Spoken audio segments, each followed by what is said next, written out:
जय हिंद प्यारे बच्चों, क्या हाल चाल है सबका। और आज हम लोग डिस्कशन लेके आए अपना FST नंबर 29 का। मैं संजीव भाटिया आपको फर्स्ट 25 क्वेश्चंस कराऊंगा, question number 51 to question number 75 तक।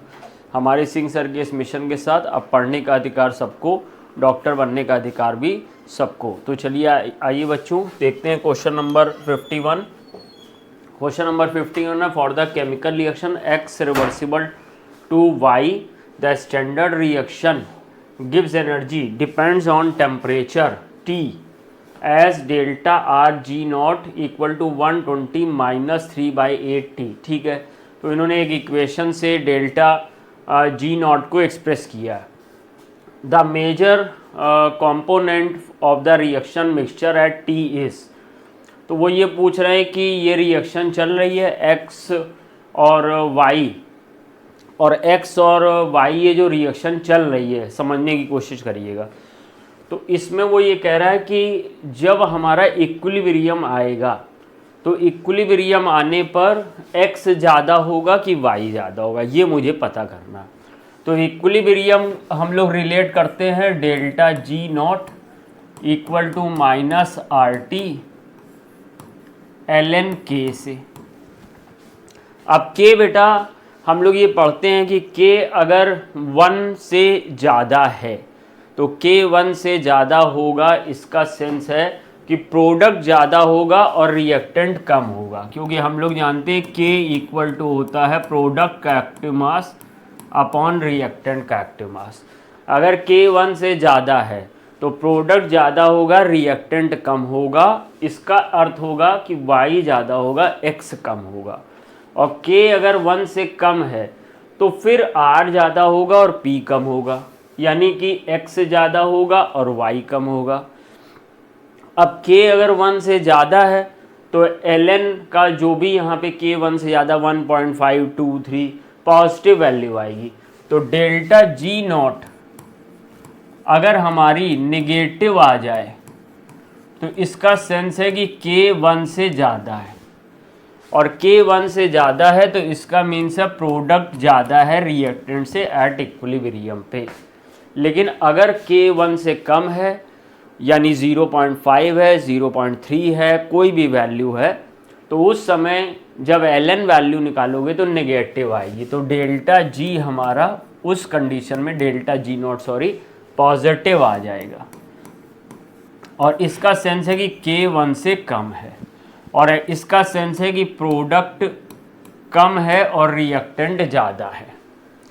अब मुझे यहाँ पर ये जो इक्वेशन दी गई है, इस इक्वेशन से बस डेल्टा G नॉट निकाल लेना, अलग अलग टेम्परेचर की वैल्यू रख के।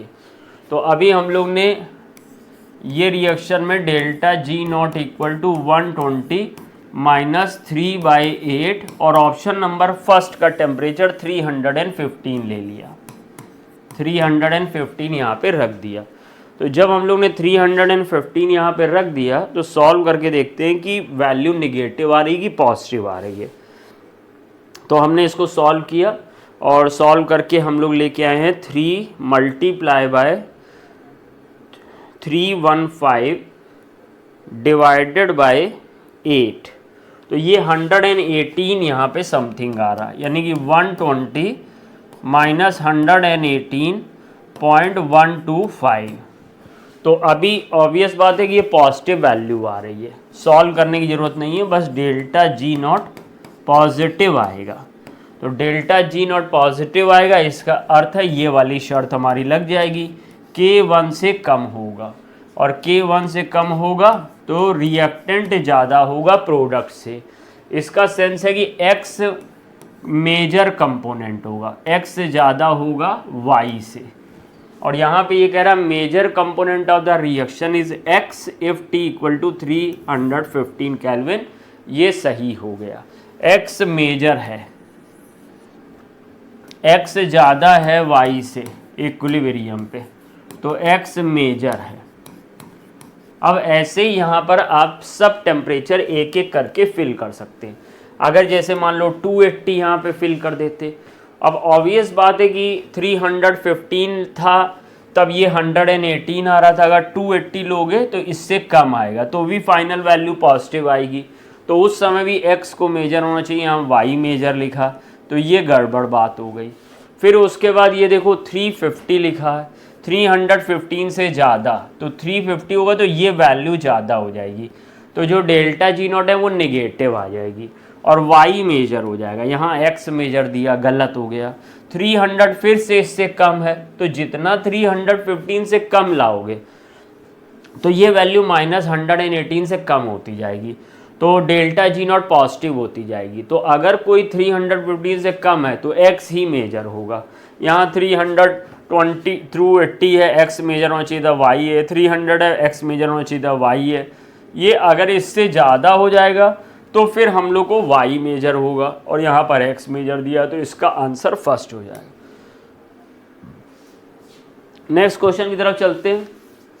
Standard gives energy change at 300 K for the reaction 2A this gives B + C। इसके लिए हमको डेल्टा जी नॉट की वैल्यू दी गई है, तो जो मुझे दिया पहले हम लोग निकाल लें। डेल्टा जी नॉट की वैल्यू मुझे दी गई है 2494.2 जूल दिया गया। At a given temperature the composition of the reaction. अच्छा, रिएक्शन में इक्विलिब्रियम स्टेट पर हमारे, या स्टार्टिंग में ही समझ लो, ए की, बी की, सी की कंसंट्रेशन दी है। यानी कोई रिएक्शन, हम लोग कोई ये रिएक्शन करा रहे थे और ए बी सी एक साथ मिला लिए। अब मुझे जज करना है कि रिएक्शन किस तरफ जाएगी, फॉरवर्ड डायरेक्शन में, बैकवर्ड डायरेक्शन में। तो बस इसमें क्या है कि हम लोग को जनरली क्वेश्चन में क्या होता है, के बता देता है। एनसीईआरटी वगैरह में आप क्वेश्चन दें कि के बता देता है। अभी यहाँ पे डेल्टा जी नॉट बता दिया, तो पहले डेल्टा जी नॉट से के निकाल लो, और क्यू निकाल लो, इसका रिएक्शन कोशिएंट।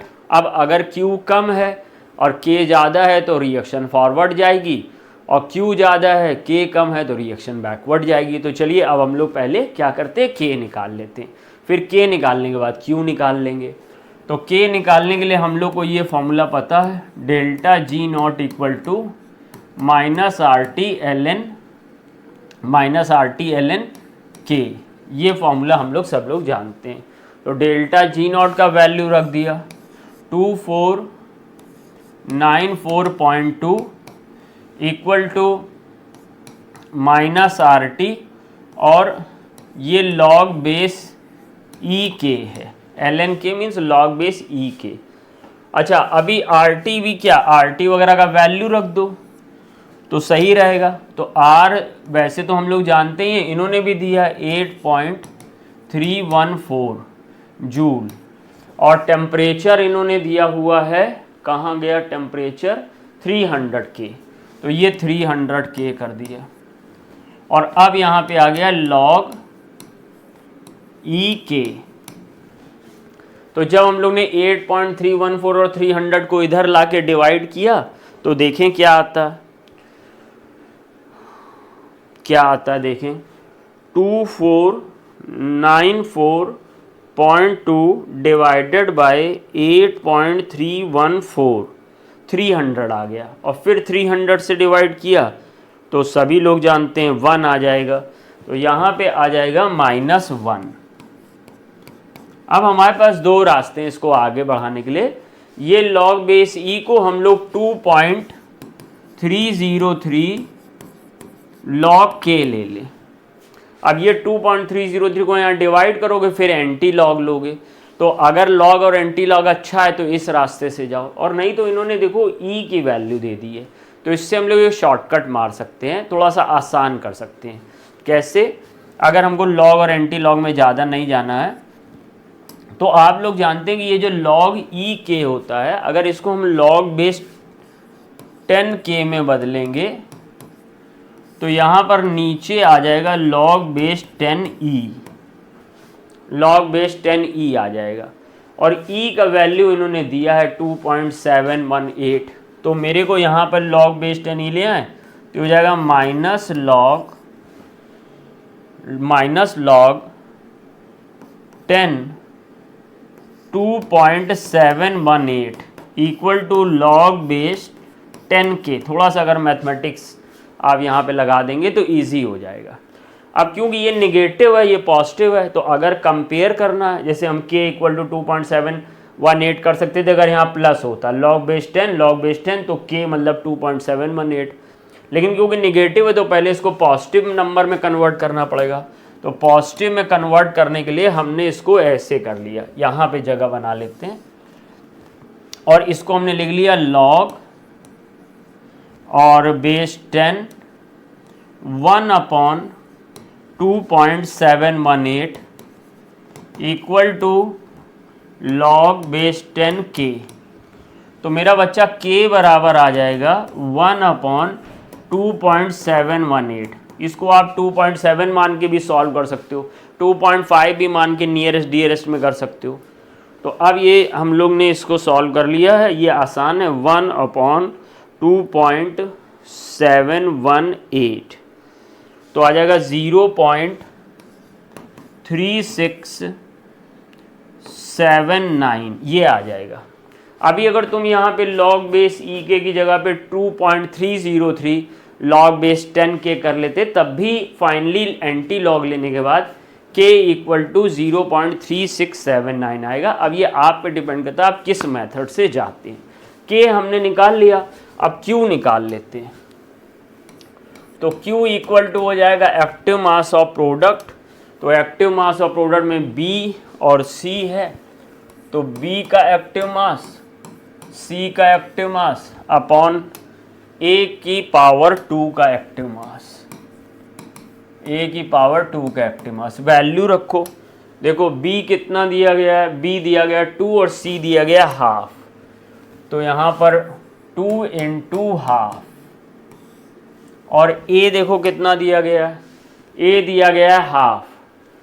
तो यहाँ पे आ जाएगा 1/2 इंटू 1/2, ये आ जाएगा 4 सॉल्व करने पर।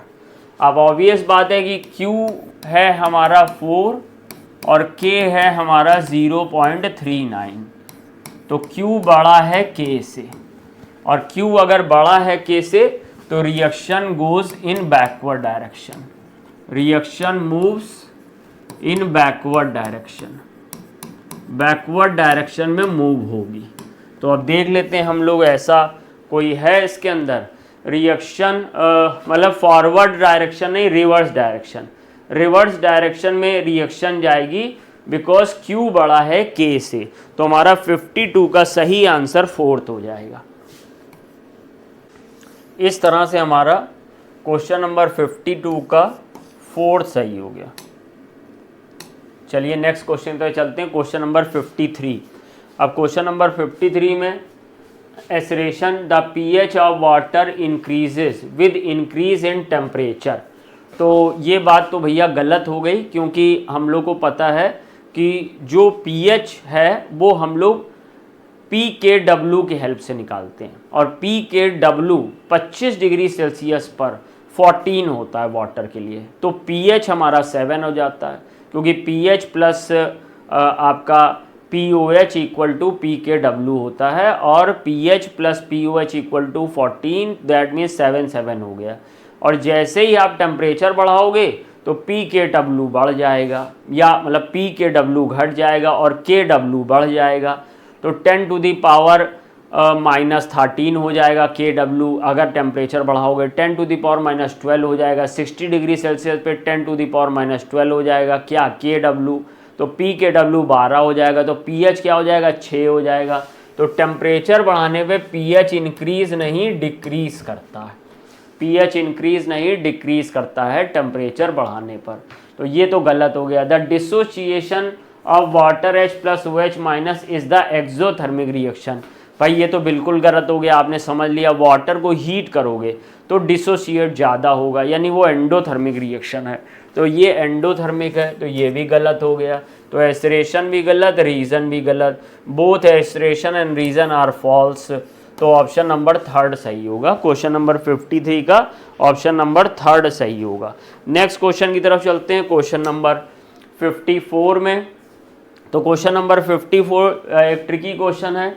Iron 3rd complex with the formula. ये देखिए, ये एक हमको कॉम्प्लेक्स दिया गया है FeNH3 whole X CN whole Y minus 1। और यहाँ पे पहले ही बता दिया कि CN Fe की ऑक्सीडेशन नंबर +3 है और साइनो की ऑक्सीडेशन नंबर सब जानते हैं -1 है। और इसका टोटल चार्ज जो है इसका जो टोटल चार्ज है वो हमारा -1 आ रहा है। तो अभी अगर हम लोग इसको, और हमसे x और y पूछा हुआ, तो अगर हम पहले y आसानी से निकाल लेंगे। कैसे? Oxidation number of Fe plus x into oxidation number of NH3, ऐसे हम लोग लिखेंगे, plus y into oxidation number of CN minus equal to -1 लाना।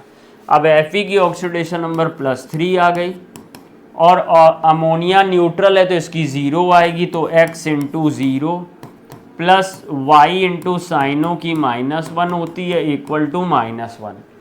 ये तो 0 हो गया और ये +3 उधर जाएगा, तो +3 उधर जब जाएगा तो बदल जाएगा -3 में, तो y इक्वल टू 4 आ जाएगा। तो y इक्वल टू 4 आ जाएगा। वो कह रहा है x plus Y, the value of x plus Y and Y are.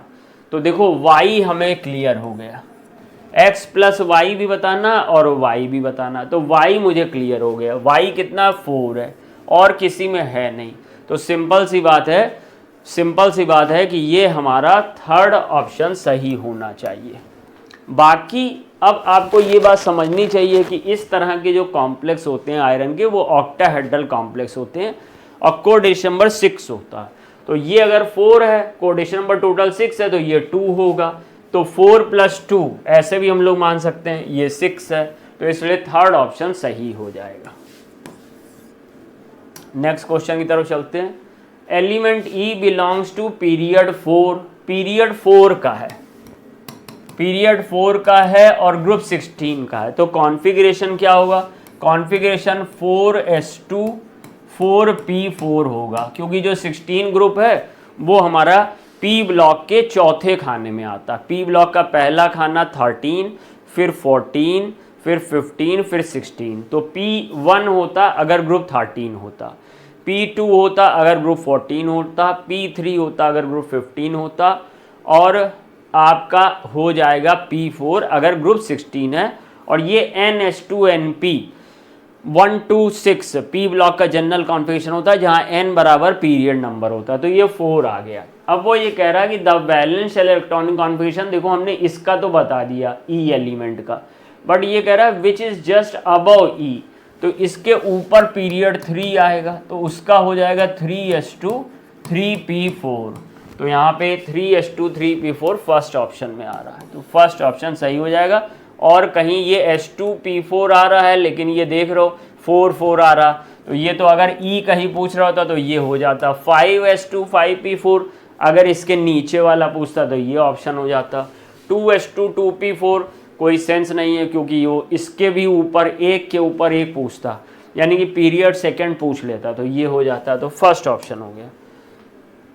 CO2 CO8 के बारे में बताना है, तो इसका स्ट्रक्चर आप लोग जानते हैं, इसमें 2 CO ग्रुप होते हैं कोबाल्ट, ये डायरेक्ट जुड़े रहते हैं, और 2 ब्रिज लिगेंड कार्बन मोनोऑक्साइड से ऐसे जुड़े रहते हैं, और 1 2 3 4 1 2 3 4 यहाँ पर भी लिगेंड की तरह कार्बन मोनोऑक्साइड जुड़े हुए हैं।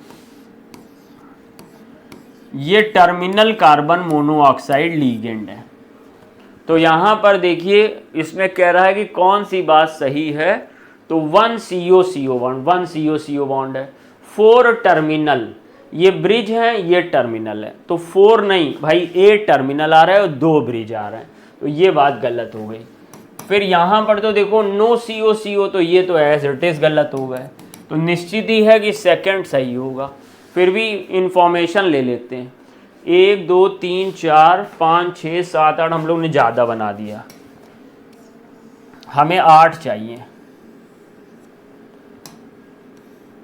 ये देखिए 1 2 3 4 5 6 7 8, क्योंकि हमें CO8 चाहिए, मैंने CO10 वाला स्ट्रक्चर बना दिया था, तो ये हमारा CO8 हमें चाहिए।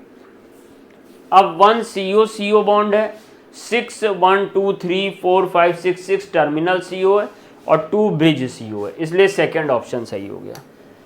क्वेश्चन नंबर 57 है, ये हमको एक पूरा कन्वर्जन दिया गया है जो बनाना है। तो यहाँ पर देखो एक कार्बन है और 3 रिंग लगी हुई है, और यहाँ पर देखो मैग्नीशियम आ रहा है, तो निश्चित ही ये एल्किल हैलाइड होगा, क्योंकि मुझे ऐसा लग रहा है कि एल्किल हैलाइड से ग्रिग्नॉट रीजेंट बनाएगा, ग्रिग्नॉट रीजेंट की ईस्टर से रिएक्शन कराएगा, तो ग्रिग्नॉट रीजेंट के जो एल्काइल ग्रुप होंगे वो ईस्टर के कार्बन पे 2 जाके जुड़ जाएंगे, तो 2 हमारे ग्रिग्नॉट रीजेंट आके जुड़ेंगे। तो अगर ईस्टर का ये कार्बन है तो ईस्टर के ये कार्बन में हमारे 2 जाके जुड़ जाएंगे मेथिल बेंजोएट, और ठीक है, तो उस हिसाब से तो मुझे फेनिल ग्रुप चाहिए ग्रिग्नॉट रीजेंट में, तो फेनिल ग्रुप चाहिए, इसमें तो बेंजिल है, ये हो नहीं सकता। साइक्लोहेक्सिल लाना बेकार है क्योंकि यहाँ एरोमेटाइजेशन है। मेथिल ब्रोमाइड का कोई मतलब ही नहीं है, क्योंकि मेथिल ब्रोमाइड से तो मेथिल ग्रुप आएंगे, तो ले दे के सेकेंड ही बच रहा है। तो कैसे रिएक्शन होगी देखिए, बनाता हूँ। ब्रोमोबेंजीन हमने लिया C6H5Br, और ये 2 मोल ले लिया। 2 मोल ब्रोमोबेंजीन लेने के बाद हम लोग ने 2 मोल ब्रोमोबेंजीन लेने के बाद यहाँ पर आ जा रहे हैं, और इस पे हम लोग ने डाल दिए हैं 2 mg, तो रिएक्शन के फलस्वरूप ये बन जाएगा 2C6H5MgBr, और इसके ऊपर अब हम लोग ने रिएक्शन कराई है बच्चा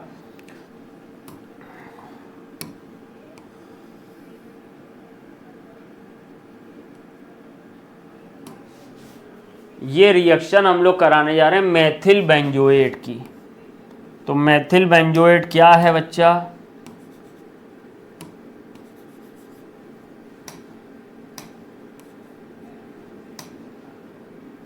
मेथिल बेंजोएट ये है हमारा C6H5COOCH3, ये मेथिल बेंजोएट की रिएक्शन कराइए। और जब मेथिल बेंजोएट की रिएक्शन कराते हैं ग्रिग्नॉट रीजेंट से फॉलोड बाय हाइड्रोलिसिस, तो रूल ये होता है जो एल्किल हैलाइड का एल्काइल ग्रुप है वो 2 बार जुड़ता है यहाँ पर, और ये निकल जाता है और ये OH में कन्वर्ट हो जाता है। ये 2 बार जुड़ेगा, इसीलिए 2 मोल लेके चले थे जिससे कि 2 बार जोड़ने में कोई समस्या ना हो। तो मुझे यहाँ पे जो मिलेगा वो C6H5C, और इस पर एक C6H5 यहाँ से जुड़ जाएगा, एक C6H5 यहाँ से जुड़ जाएगा, ये जो CH3O है ये CH3OH के फॉर्म में रिलीज हो जाएगा, और ये जो डबल बॉन्ड O है ये OH फॉर्म में बदल जाएगा। इस तरह से हम देखेंगे ये वाला स्ट्रक्चर बन गया। C6H5 मीन्स ये रिंग स्ट्रक्चर है। तो मेरा सही आंसर ब्रोमोबेंजीन हो गया, दिख गया मुझे। क्वेश्चन नंबर 58 पे आएंगे। 2 क्लोरो 1 मेथाइल ब्यूटेन है, ऐसे देखिए 1 2 3 4 4 कार्बन की रिंग है, और कह रहा 1 पे फेनाइल ग्रुप है, ये फेनाइल ग्रुप लगा दिया है, यहाँ से 1 से स्टार्ट किया है, और 2 पे क्लोरो लगा हुआ है, ये यहाँ पे क्लोरो लगा दिया। अब आप जब इसको आगे बढ़ाएंगे रिएक्शन को हम लोग बढ़ा रहे हैं किसकी हेल्प से, ETOK और ETOH, यानी कि अगर इसको समझ के लिखना चाहते हो तो ऐसे लिख लो, ET means ether, ethyl, C2H5O potassium ethoxide. ये पोटेशियम एथॉक्साइड जो है ये एक अच्छा यहाँ पर एज ए डिहाइड्रोहेलोजनेशन यानी स्ट्रॉन्ग बेस काम करेगा। स्ट्रॉन्ग बेस है और इसलिए ये डिहाइड्रोहेलोजनेशन करेगा। In presence of in presence of हमारा C2H5OH। तो C2H5OH की प्रेजेंस में ये ऐसा काम करेगा। अब क्वेश्चन यहाँ पे है कि ये वाला ये Cl यहाँ से टूटेगा और ये Cl यहाँ से टूटने के बाद यहाँ प्लस बनाएगा, तो यहाँ से H माइनस टूटेगा और इस पे प्लस बनेगा या फिर इस पे प्लस बनेगा। अगर इस पे प्लस बनेगा तो ये जो फेनिल है ये इसको रेजोनेट स्टेबलाइज करेगा। अगर इस पे H प्लस बनेगा तो 3 अल्फा हाइड्रोजन इसको स्टेबलाइज करेंगे। तो अब इसका कार्बोकेटायन का स्टेबलाइजेशन 3 अल्फा से होना है और इसका हमारा कार्बोकेटायन का स्टेबलाइजेशन यानी कि यहाँ से H आसानी से जाएगा, फेनिल की से आसानी से जाएगा इन कंपैरिजन टू इसके। तो जो हमारा एलिमिनेशन है वो ऐसे हो जाएगा 1 2 3 4 और ये फेनिल लगा है और यहाँ पे डबल बॉन्ड आ जाएगा, डबल बॉन्ड यहाँ पे आएगा, इस वाले कार्बन पे नहीं जाएगा। नेक्स्ट देखिएगा। तो अब हम लोग ने यहाँ पे मतलब हम ये कहना चाह रहे थे, अगर आपको कोई कन्फ्यूजन है तो फिर से बता देता हूँ। इसको हम लोग ये ऐसे दूसरी कलम से एक्सप्लेन कर देता हूँ। ये देखो, ये बॉन्ड टूटेगा तो इस C पे प्लस आ जाएगा। अब ये Cl माइनस है तो ये H प्लस टूटेगा तो इस पे माइनस आ जाएगा, ये माइनस रेजोनेंस स्टेबलाइज होगा तो जल्दी से यहाँ से H जाएगा। या ये जब माइनस आएगा तो ये रेजोनेंस स्टेबलाइज नहीं बल्कि अनस्टेबलाइज हो रहा प्लस I ग्रुप की वजह से, तो फाइनली इधर डबल बॉन्ड आएगा। या ये कह सकते हैं कि मोस्ट सब्सटीट्यूटेड एल्कीन बनेगी, या ये भी कह सकते हैं कि मोस्ट स्टेबल एल्कीन बनेगी। तो ये जो ये फेनिल की वजह से स्टेबलाइज हो रही है, बहुत सारे तरीक़ों से वो एक्सप्लेन कर सकते हैं। तो ओवरऑल यही बनेगा। अब जब ये बन गया तो फिर यहाँ पे हमारा जो ये रिएक्शन HgOAc होल ट्वाइस दिया गया NaBH4 के साथ फॉलोड करके, इसको ऑक्सीमर्क्यूरेशन डीमर्क्यूरेशन रिएक्शन कहते हैं और ये मार्कोनिकॉफ रूल फॉलो करता है। या ये कह देते हैं कि उस कार्बोकेटायन पे जाके OH जुड़ता है इस वाली रिएक्शन में जो सबसे ज़्यादा स्टेबल कार्बोकेटायन होता है। तो अभी यहाँ पे ये अगर बॉन्ड ऐसे ब्रेक होता है तो ये प्लस स्टेबलाइज हो रहा है इसकी वजह से, तो इसलिए ऑक्सीमर्क्यूराइजेशन डीमर्क्यूराइजेशन रिएक्शन में हम लोग को ये मिल जाएगा 1 2 3 4 और 4 पे लगा है फेनिल और यहाँ पे लगा है फेनिल के बगल वाले कार्बन पे लगा है OH ग्रुप। फेनिल के बगल वाले कार्बन पे OH ग्रुप लगा है, इस पे मतलब जिस कार्बन पे फेनिल जुड़ा है उसी पे OH ग्रुप लगा हुआ। तो यहाँ पर मेरा जो सही ऑप्शन बन रहा है वो सेकंड बन रहा है, सेकंड ऑप्शन मेरा सही बन रहा है। नेक्स्ट क्वेश्चन की तरफ चलते हैं। नेक्स्ट क्वेश्चन है common name of benzene 1,2 diol. तो 1,2 डायोल का कॉमन नेम हमको ये 1 पे OH है और ये 2 पे OH है, इसका नाम कैचॉल होता है या कैटेकॉल होता है। तो 59 का आंसर फर्स्ट हो जाएगा। क्वेश्चन नंबर 60 देखिए। If reaction follow the Arrhenius equation the plot ln versus 1/RT gives straight line with a gradient minus y unit, the energy required to activate the reactant. तो अच्छा भाई, अब इसमें वो ये कह रहा है कि the energy required to activate the reactant, तो वो एनर्जी जो किसी रिएक्टेंट को एक्टिवेट करने के लिए आवश्यक होती है उसे एक्टिवेशन एनर्जी कहते हैं। तो बेसिकली यहाँ घुमा फिरा के वो हमसे पूछना चाह रहा है कि एक्टिवेशन एनर्जी किस साइन से रिप्रेजेंट की जाएगी। तो हम लोग देखिए यहाँ पर हमें K वर्सेस 1/RT का ग्राफ प्लॉट करना। तो हम लोग पहले तो आर्हेनियस इक्वेशन लिख लेते हैं। आर्हेनियस इक्वेशन सबने पढ़ा, K = A E - EA upon RT, ये इक्वेशन होती है। अब ln के टर्म्स में इसको तोड़ लेते हैं।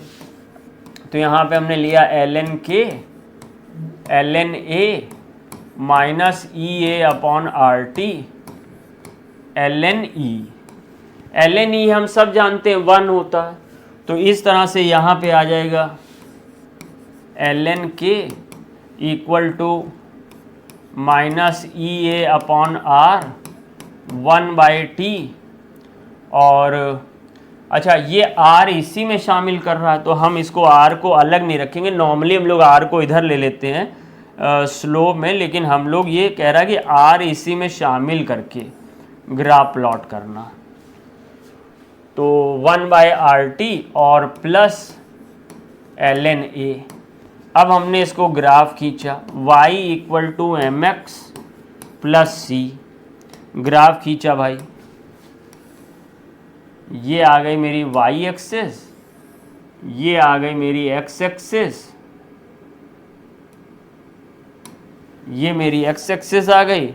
और अब मुझे यहाँ पर ये ग्राफ ऐसे मिल गया। ये जब ग्राफ ऐसे मिल गया तो मुझे जो स्लोप है, स्लोप m बराबर आ जाएगा माइनस ई ए। और इस ई ए को उसने माइनस वाई से रिप्रेजेंट किया, तो ये माइनस वाई हो गया। तो माइनस माइनस कैंसिल, तो जो एक्टिवेशन एनर्जी है वो वाई के बराबर हो गई। तो वह एनर्जी रिक्वायर्ड टू एक्टिवेशन, तो वो वाई यूनिट हो जाएगा।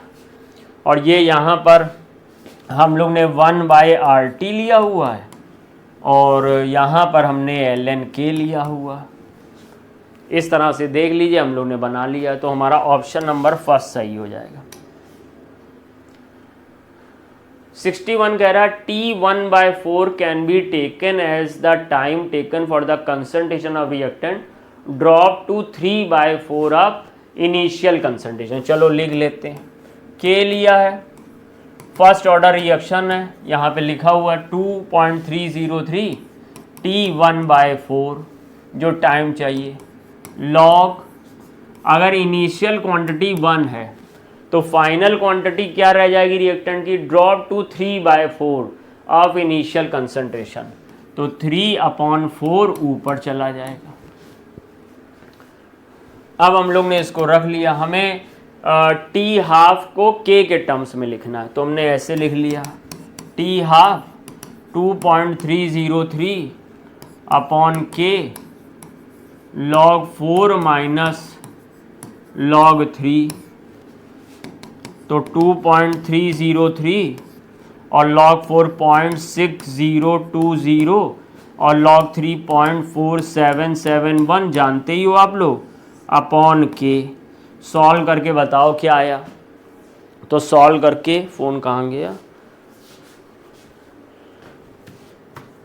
ये तो सॉल्व कर लेता हूँ मैं। वैसे तो आपने सॉल्व कर ही लिया है। 0.6020 माइनस 0.4771, और हालांकि डायरेक्ट भी हम लोग इसको लगा सकते हैं इक्वेशन देख के 1/4 के लिए, लेकिन मैंने पूरा सॉल्व कर दिया आपको। 2.303, इसकी ट्रिक भी रहती है डायरेक्ट, तो हमारे पास आ रहा है यहाँ पे 0.287 अपॉन के।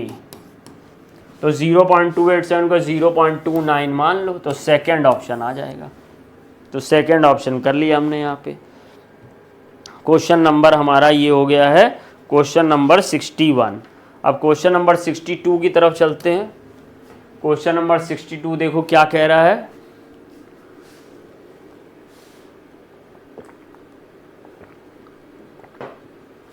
For a strong electrolyte, a plot of molar conductivity against concentration is a straight line with a negative slope.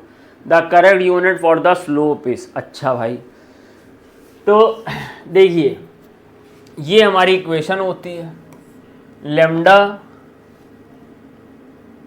C M equal to lambda not M minus A C की power half. ये हमारी डेबे हकल ऑनसागर equation है, इसी से related ये बात कर रहा है। और इसको अगर हम लोग ग्राफ खींचेंगे तो ग्राफ खींचने में हम इसको ऐसे भी ले सकते हैं, लैम्डा सी एम और कर लेते हैं minus A C half square plus lambda not M. अब देखो वो कह रहा है कि स्ट्रॉन्ग इलेक्ट्रोलाइट है, अब स्ट्रॉन्ग वीक से मतलब नहीं है। A plot of molar conductivity, तो देखो ये molar conductivity against a concentration square, यानी कि ये y लेना है और ये x लेना है। तो ये y पर प्लॉट करना है, ये x पे प्लॉट करना है, ये इंटरसेप्ट है और ये हमारा स्लोप है। तो जो स्लोप है निगेटिव स्लोप माइनस ए है। तो अभी हमें m इक्वल टू माइनस ए है, तो मुझे ए की यूनिट बतानी है, ए की यूनिट बतानी है, यही निगेटिव स्लोप है। तो ए की यूनिट बताने के लिए पहले ये देखो कि ये मोलर कंडक्टिविटी है, ये भी मोलर कंडक्टिविटी इनफिनाइट डाइल्यूशन में। तो मोलर कंडक्टिविटी में से ये जो सब्सट्रैक्ट हो रहा है ये भी तो मोलर कंडक्टिविटी होगी। जैसे अगर हम तुमसे कहें कि 4 किलो में 1 किलो घटाया तो 3 किलो बचा, 4 किलो में 1 किलो घटाया तो 3 किलो बचा। तुम ये तो नहीं कर सकते हो कि 4 किलो में 2 मीटर घटाया तो कितने किलो बचा। तो किलो में किलो जैसे घटाते हैं वैसे ही ये ए सी स्क्वायर जो ए सी की पावर हाफ है ये भी एक तरह की मोलर कंडक्टिविटी है। और मोलर कंडक्टिविटी की यूनिट तुम लोग जानते हो। तो मैंने यहाँ पर ये ए इक्वल टू ए सी की power half equal to molar conductivity की याद करो क्या यूनिट होती है, साइमेंस, साइमेंस में दी हुई है सेंटीमीटर स्क्वायर और मोल इनवर्स, ये यूनिट होती है ए सी स्क्वायर की, क्योंकि ये असल में ये यूनिट है मोलर कंडक्टिविटी की। और मोलर कंडक्टिविटी में से मोलर कंडक्टिविटी घटाए तो इसकी भी यूनिट यही होगी। अब सी क्या होता है, मोलैरिटी होती है। तो हमने यहाँ पे लिख लिया मोल लीटर इनवर्स, मोलैरिटी की यूनिट की power half equal to siemens centimetre square mole inverse. अब ये हम लोग यहाँ से वहाँ पर ले आएंगे।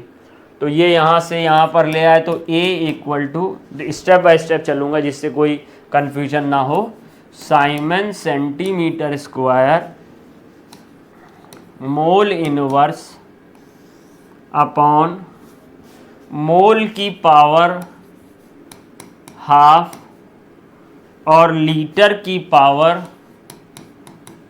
माइनस हाफ, लीटर की पावर माइनस हाफ, मोल की पावर हाफ, लीटर की पावर माइनस हाफ।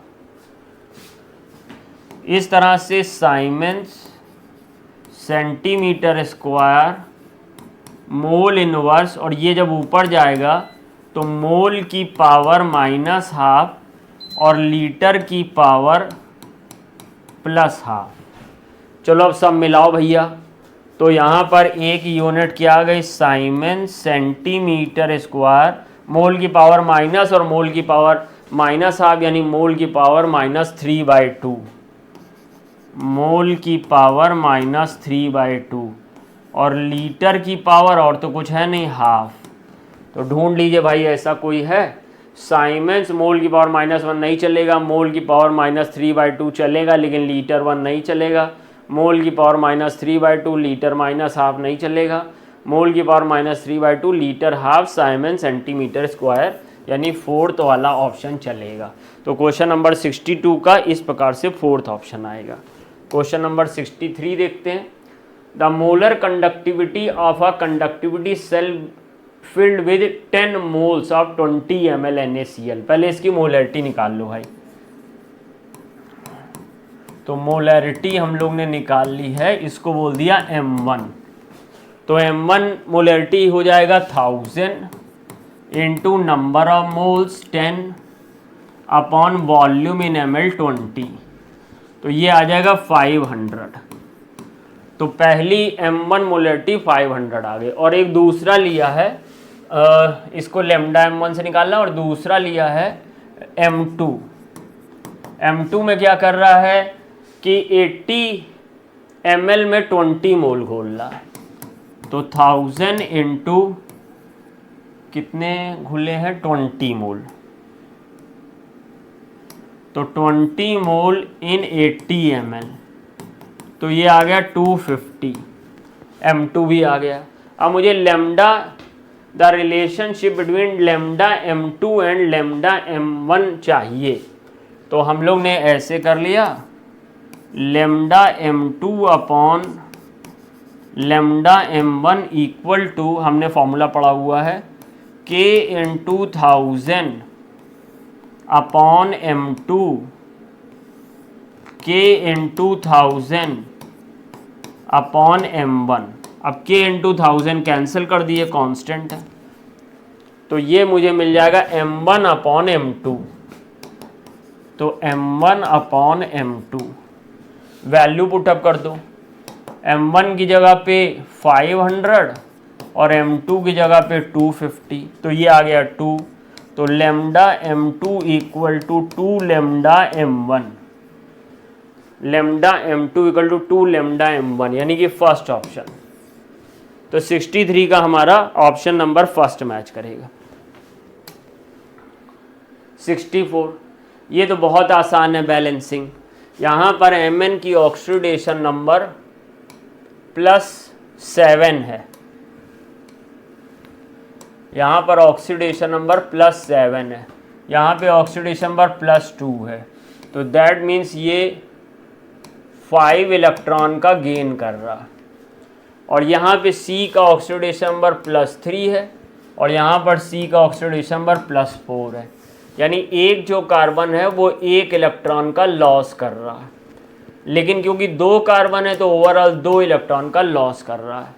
ये 5 लेना चाहता है, ये 2 निकालना चाहता है। जब इलेक्ट्रॉन लिए दिए गए नंबर अलग अलग हो तो समझ जाना कि फिर वो हमारा बैलेंस नहीं है रिएक्शन। तो रिएक्शन को बैलेंस करने के लिए इसको यहाँ मल्टीप्लाई कर देंगे और इसको यहाँ मल्टीप्लाई कर देंगे, तो यहाँ पर x बराबर 2 आ जाएगा और y बराबर 5 आ जाएगा।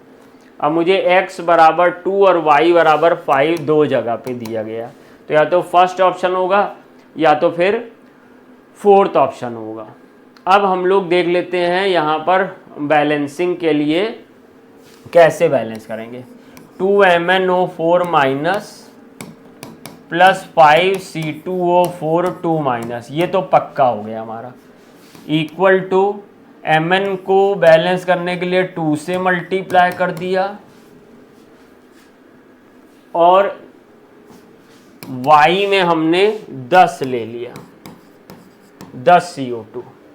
अब हमको वाटर और H+ चाहिए, तो हम लोग ने कॉन्सेप्ट पढ़ा है कि O की कमी को पूरा करने के लिए वाटर लाते हैं, जितने O जिस साइड कम होते हैं उतने वाटर लाते हैं।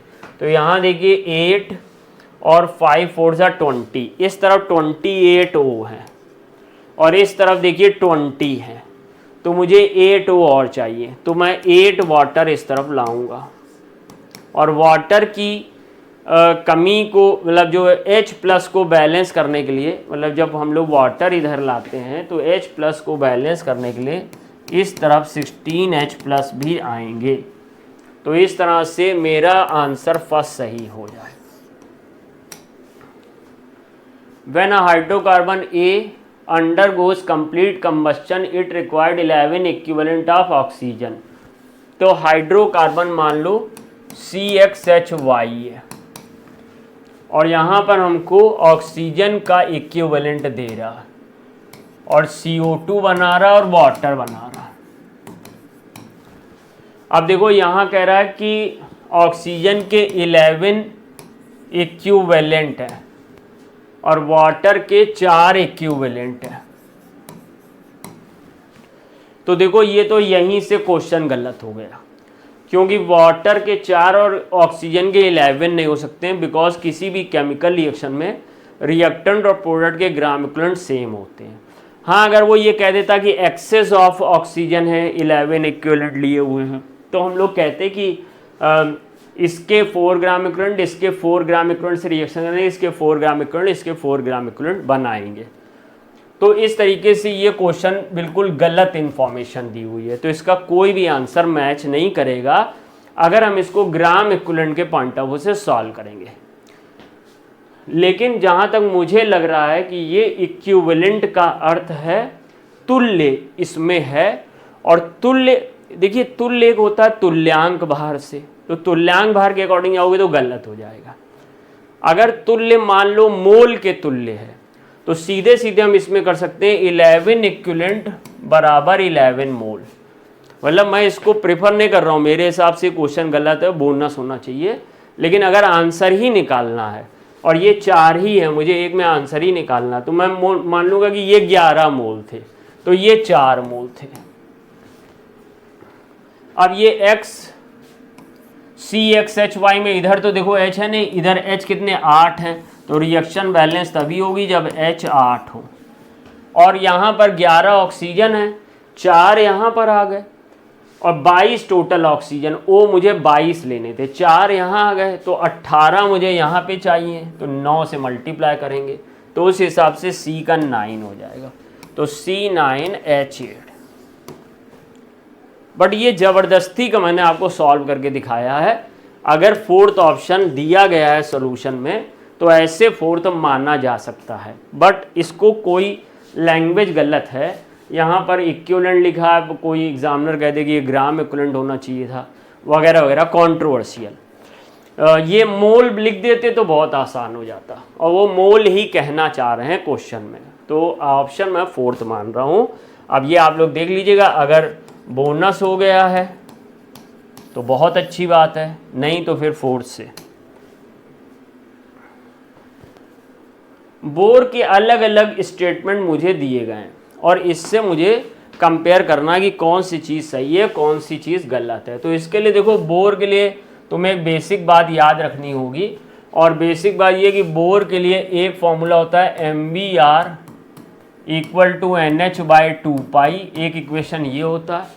इसके अलावा एनर्जी का जो इक्वेशन होता है उसमें हम लोग रिडबर्ग कांस्टेंट R0 × Z²/n², एक फॉर्मूला पढ़ते हैं। R0 हो जाएगा 2.18 × 10⁻18 जूल, या 13.7, माइनस का कर लो, -13.7 इलेक्ट्रॉन वोल्ट। और एक मेरा वेलोसिटी का फॉर्मूला होता है V0 × Z/n। ये समझ लो कि अगर V0 हटा दे तो प्रोपोर्शनल हो जाएगा, इसमें R0 हटा दें तो प्रोपोर्शनल टू Z²/n² हो जाएगा। और रेडियस का होता है R0 ×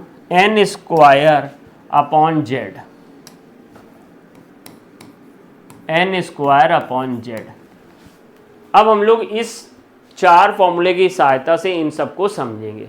कह रहा है kinetic energy of electron proportional to Z²/n² होता है। देखो, काइनेटिक एनर्जी का एक रूप है Z²/n², ये सही है, ये सही है, इस इक्वेशन से दिख रहा है। नहीं तो आप ऐसे भी लिख सकते हैं, काइनेटिक एनर्जी = ½ mv² होता है, ½ m, और v को मैंने अभी बताया कि v प्रोपोर्शनल टू Z/n होता है, तो इसको हम लोग ऐसे लिख सकते हैं, v × Z/n²।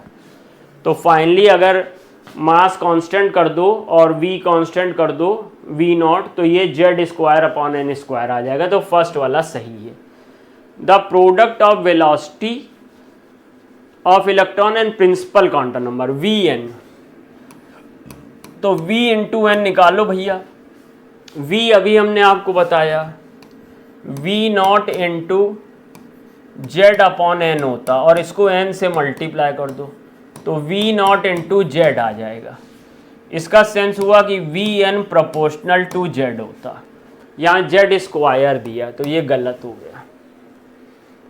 Coulomb force of attraction on the electron is, अच्छा जगह बना लेते हैं, तो coulomb force F = 1/4πε0 K Q1 Q2 R² होता। इसको ऐसे मान सकते हैं, ये एक पूरा एक कांस्टेंट K डैश कर लिया, और ये Q1 को इलेक्ट्रॉन के टर्म्स में लिया E, और प्रोटॉन जो है वो atomic number into number of electron के बराबर होते हैं। तो यहाँ पे ले लिया Ze² अपॉन R की जगह पे हम लोग ने R के लिए ये इक्वेशन समझा है, R = R0 × n² upon Z होता। तो यहाँ पे हमने लिख लिया R0 into N square upon Z की पावर 2। तो अब मुझे यहाँ पे मिल जाएगा के डैश जेड स्क्वायर, ये जेड स्क्वायर ऊपर जाएगा अपॉन आर एन का पावर 4। तो ये आ जाएगा जेड की पावर 3 एन की पावर 4 के प्रोपोर्शनल। तो ये सही हो गया, जेड की पावर 3 और एन की पावर 4, ये डी सही हो गया। सी हमारा छूट गया, फ्रीक्वेंसी हमारा छूट गया, कूलाम फोर्स वाला भी सही हो गया। अब ये एक सी वाला देख लेते हैं, क्या कह रहा है, फ्रीक्वेंसी। अच्छा, तो frequency of revolution of electron, तो हम लोग ने एक फॉर्मूला पढ़ा हुआ है, वेलोसिटी इक्वल टू होता है distance travel upon time, distance travel upon time. तो इसको हम लोग ऐसे कर लेंगे, 1/टाइम equal to velocity upon distance, और टाइम का इनवर्स ही फ्रीक्वेंसी होता है। तो फ्रीक्वेंसी प्रोपोर्शनल टू वेलोसिटी, तो वेलोसिटी के लिए हम लोग क्या ले रहे हैं, वेलोसिटी के लिए हम लोग ले रहे हैं V naught Z upon N. तो V naught Z upon N ले रहे हैं, और जो हमारा डिस्टेंस है, क्योंकि एक सर्कल में घूम रहा है इलेक्ट्रॉन, तो सरकमफेरेंस 2πr हो जाएगा, 2πr। अब r को भी सेट कर लो, तो r इक्वल टू हो जाएगा r naught V naught into Z, और यहाँ पे n 2π into r naught into N का स्क्वायर अपॉन जेड, ऊपर जाएगा तो ये हो जाएगा जेड का स्क्वायर। तो ये हमारा जो फ्रीक्वेंसी है वो जेड का स्क्वायर अपॉन एन का स्क्वायर के प्रोपोर्शनल होगा। यहाँ पे जेड की पावर क्यूब और एन की पावर क्यूब है, जो गलत हो गया। इस तरह से मेरा ए और डी केवल सही हो रहा है। फर्स्ट देखिए, ये देख लीजिए और फिर ये देख लीजिए, मैंने प्रूव किया। अब आइए इस क्वेश्चन को सॉल्व करते हैं।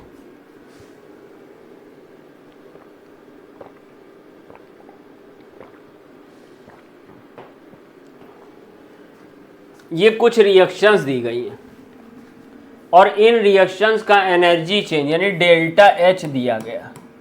मान लो ये डेल्टा H1 दिया गया, ये इक्वेशन नंबर 1 है, ये इक्वेशन नंबर 2 है, ये डेल्टा H2 दिया गया है, ये इक्वेशन नंबर 3 है, ये डेल्टा H3 दिया गया है, ये निकालना है, और ये इक्वेशन नंबर 4 है, और यहाँ डेल्टा H4 दिया गया, ये इक्वेशन नंबर 5 है, और यहाँ डेल्टा H5 दिया गया।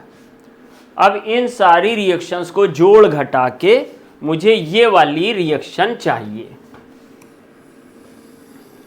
ये वाली रिएक्शन चाहिए, और इसकी जो डेल्टा H है जो कि इलेक्ट्रॉन गेन एंथैल्पी है वो मुझे निकालनी है। इन सब रिएक्शन को जोड़ घटा के ध्यानपूर्वक समझिएगा। तो हम लोग ऐसा करें कि ये हमें सब इक्वेशन जोड़नी घटानी है, तो हम यहाँ पर ऐसे लिख ले रहे हैं, इक्वेशन 1, इक्वेशन 2, इक्वेशन 3, इक्वेशन 4 और इक्वेशन 5। अगर हमें इनके साइन पता चल जाएंगे, जोड़ना है घटाना है, तो हमारा काम बढ़िया से बन जाएगा।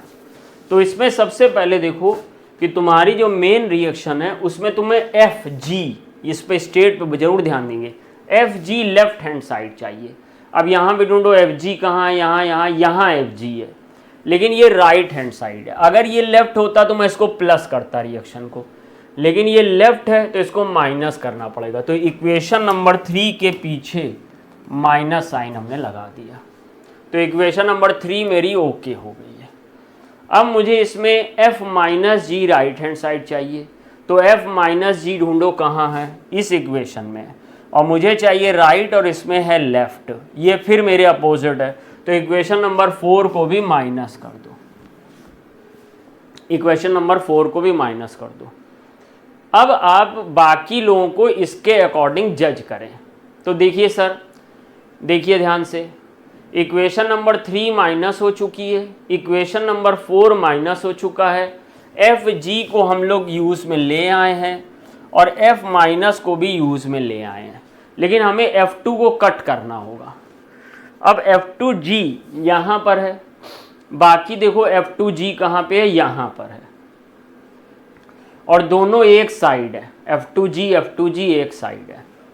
अगर ये प्लस होता तो इसको माइनस करते, क्योंकि इसको हमने माइनस किया तो इसको प्लस करेंगे तभी कटेगा। तो ये इक्वेशन नंबर 5 को हमें प्लस करना पड़ेगा। तो इक्वेशन नंबर 5 भी मेरी ओके हो गई, इक्वेशन नंबर 4 भी ओके हो गई, इक्वेशन नंबर 3 भी ओके हो गई। अब इक्वेशन नंबर 5 में जो लिथियम सॉलिड है ये हमारा आ गया है किस साइड, लेफ्ट साइड, और यहाँ पर लिथियम सॉलिड लेफ्ट साइड है। अगर ये ऐसे ही रहेगा तो काम बिगड़ जाएगा, तो इसको भी करना पड़ेगा इक्वेशन नंबर 1 को माइनस। अगर इसको माइनस कर दो, इसको प्लस लिए रहो तो प्लस से माइनस कैंसिल हो जाएगा। अब ये भी हमारा फाइनलाइज हो गया। अब बचा इक्वेशन नंबर 2। देखो भैया, इक्वेशन नंबर 2 को किससे कट करेंगे, ये LIF, ये इक्वेशन नंबर 4 माइनस थी, ये प्लस थी, ये कट हो गया, और मुझे LIG यहाँ पर है, इसमें LIG यहाँ पर है। तो अगर ये साइन सेम होगा तो ये कैंसिल हो जाएगा, LIG से LIG मुझे चाहिए ही नहीं है, तो साइन सेम मुझे चाहिए। तो इसका मैंने माइनस किया तो इसका भी मैं माइनस कर दूंगा, यानी अगर ये दोनों प्लस करते तो LIG से कट हो जाता, ये माइनस किया तो ये भी माइनस करोगे तो LIG से कट हो जाएगा। बाकी अब सब देख लो, सब कट हो जाएंगे। ये मैंने जज कर लिया इससे,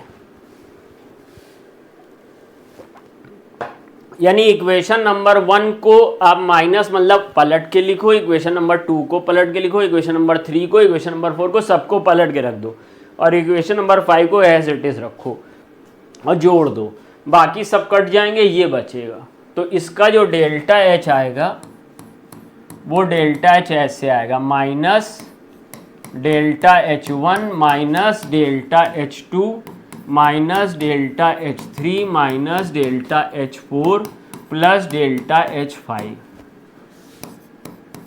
तो अब ये डेल्टा H का वैल्यू भी रख लेते हैं, माइनस, और यहाँ पर है प्लस 161 माइनस यहाँ पे प्लस 520 माइनस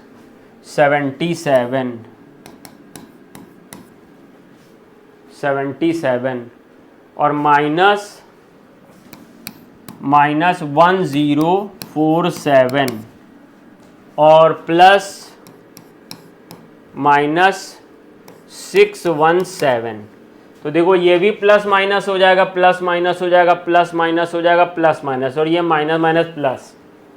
तो अब जरा हम इसका सॉल्व करते हैं और आप भी सॉल्व करिएगा, देखिए मैच होता है कि नहीं।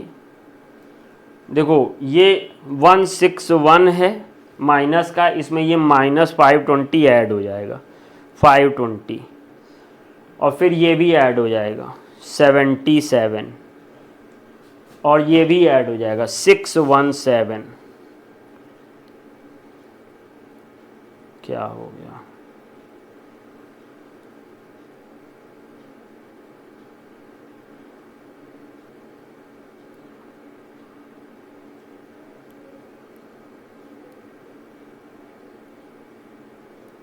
ये 1375 आ रहा है माइनस का, और प्लस का 1047 हट जाएगा इसमें, तो आंसर माइनस में आना चाहिए 1047, तो माइनस 328 आना चाहिए।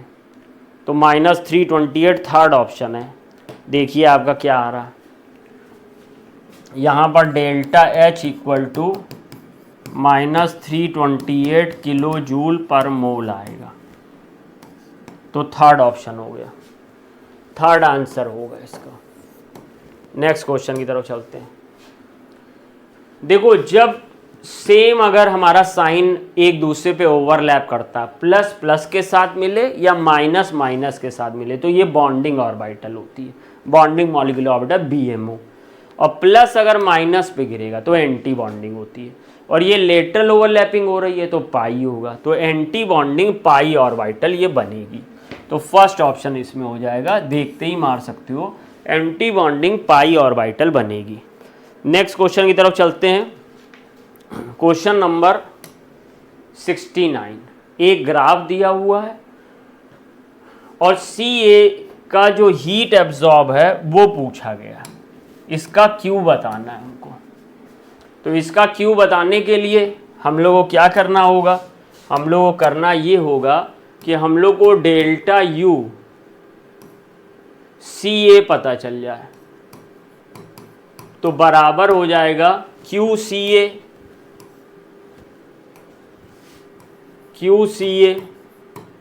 Plus WCA। अब WCA आपको दिया गया है, तो हम लोग को ये ऐसे कर लेना, QCA हमें निकालना है, तो डेल्टा UCA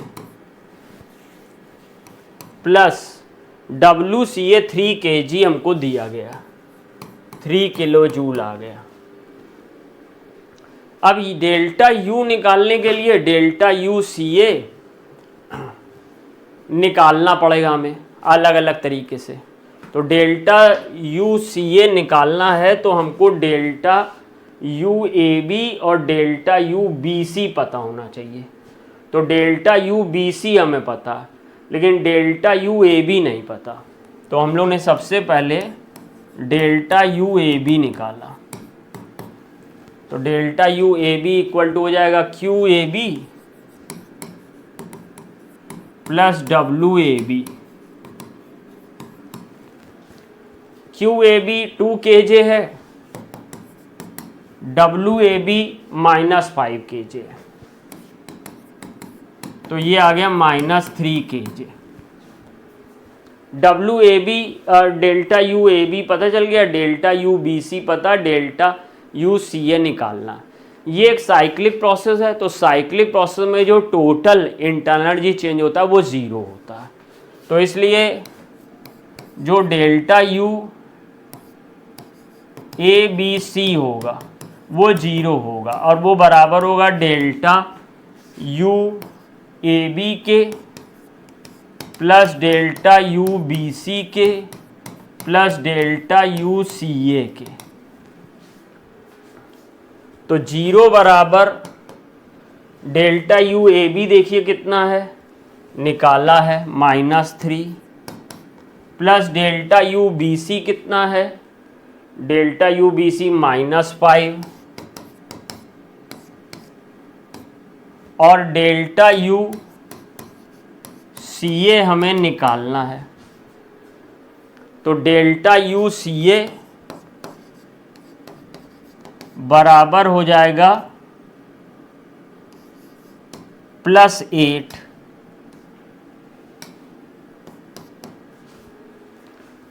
तो अब हम लोग को डेल्टा UCA +8 आ गया, और डेल्टा UCA यहाँ रखना है, और Q equal to delta UCA +3, ये -3 होगा, W इधर जाएगा तो -3 जाएगा, WCA कितना +3 है, तो ये -3।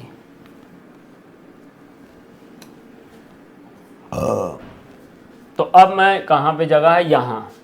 अब मैं यहाँ पे करूँगा QCA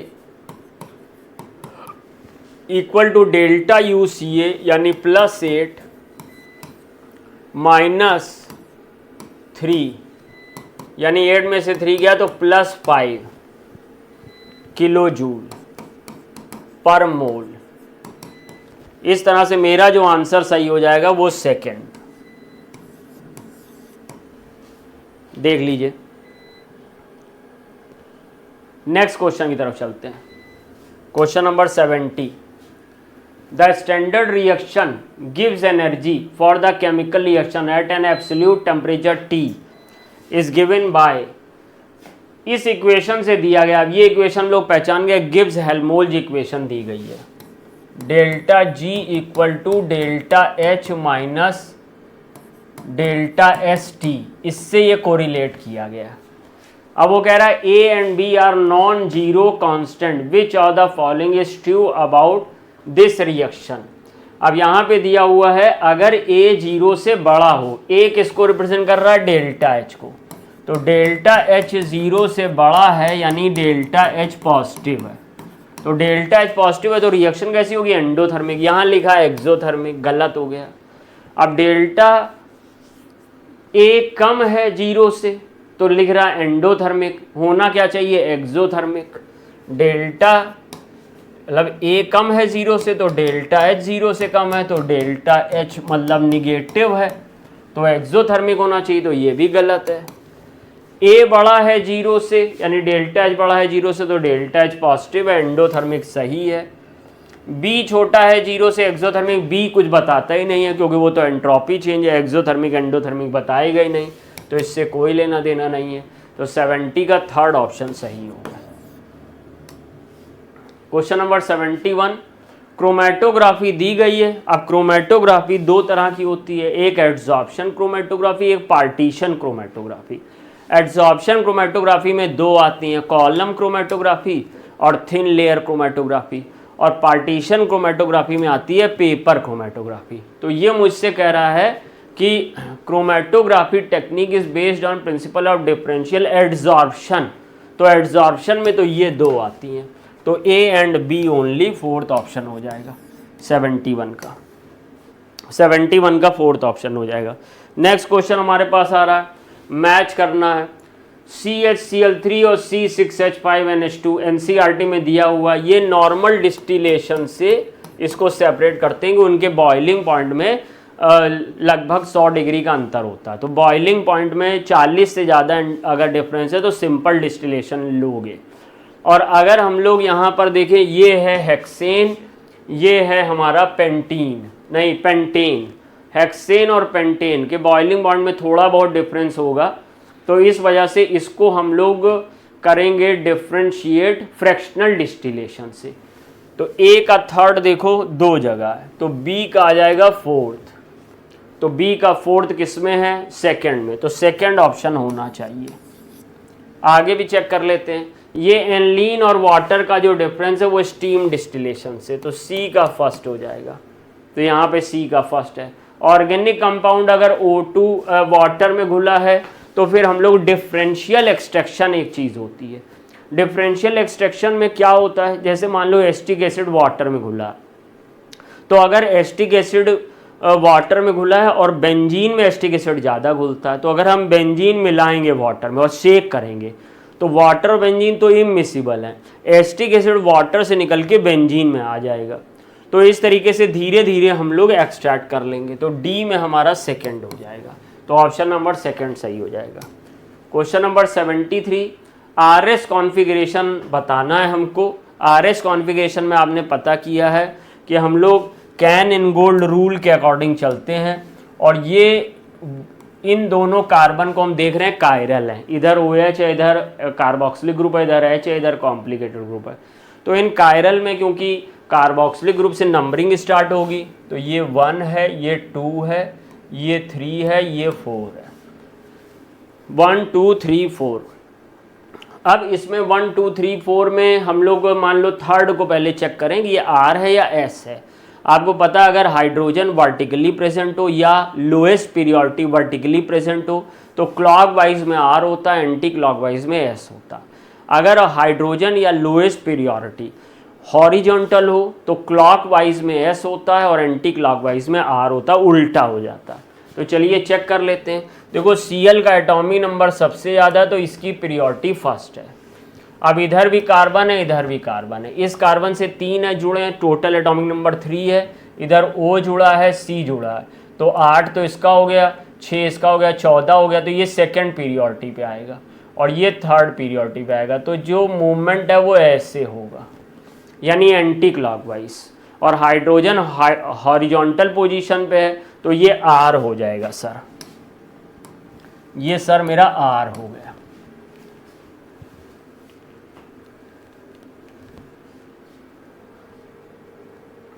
अब आर देखो यहाँ भी है यहाँ भी है, दो जगह आर है, थर्ड वाला कार्बन। तो हम लोग सेकेंड वाले कार्बन को जज करते हैं। तो सेकेंड वाले कार्बन को यहाँ पे बना लेते हैं H O H, O H का ओ ले लो बस, और यहाँ पर ऊपर सी और नीचे भी सी, नीचे भी सी। तो निश्चित ही है कि इसका एटॉमिक नंबर 6 है, इसका एटॉमिक नंबर 6 है, इसका 8 है और इसका 1 है।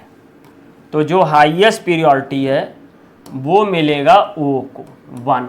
अब इनमें देखना कार्बन दोनों बराबर हो गए, तो इससे देखो क्या जुड़ा हुआ है, इससे 2 ऑक्सीजन और 1 ऑक्सीजन।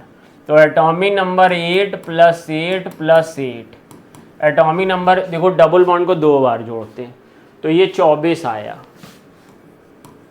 और इस C से क्या जुड़ा है, Cl जुड़ा है, ये C जुड़ा है और ये H जुड़ा है। तो इस C की पावर कितनी है, इस C की पावर हो गई 1, कार्बन का 6 और क्लोरीन का एटॉमिक नंबर 17, ये भी 24 आ गया।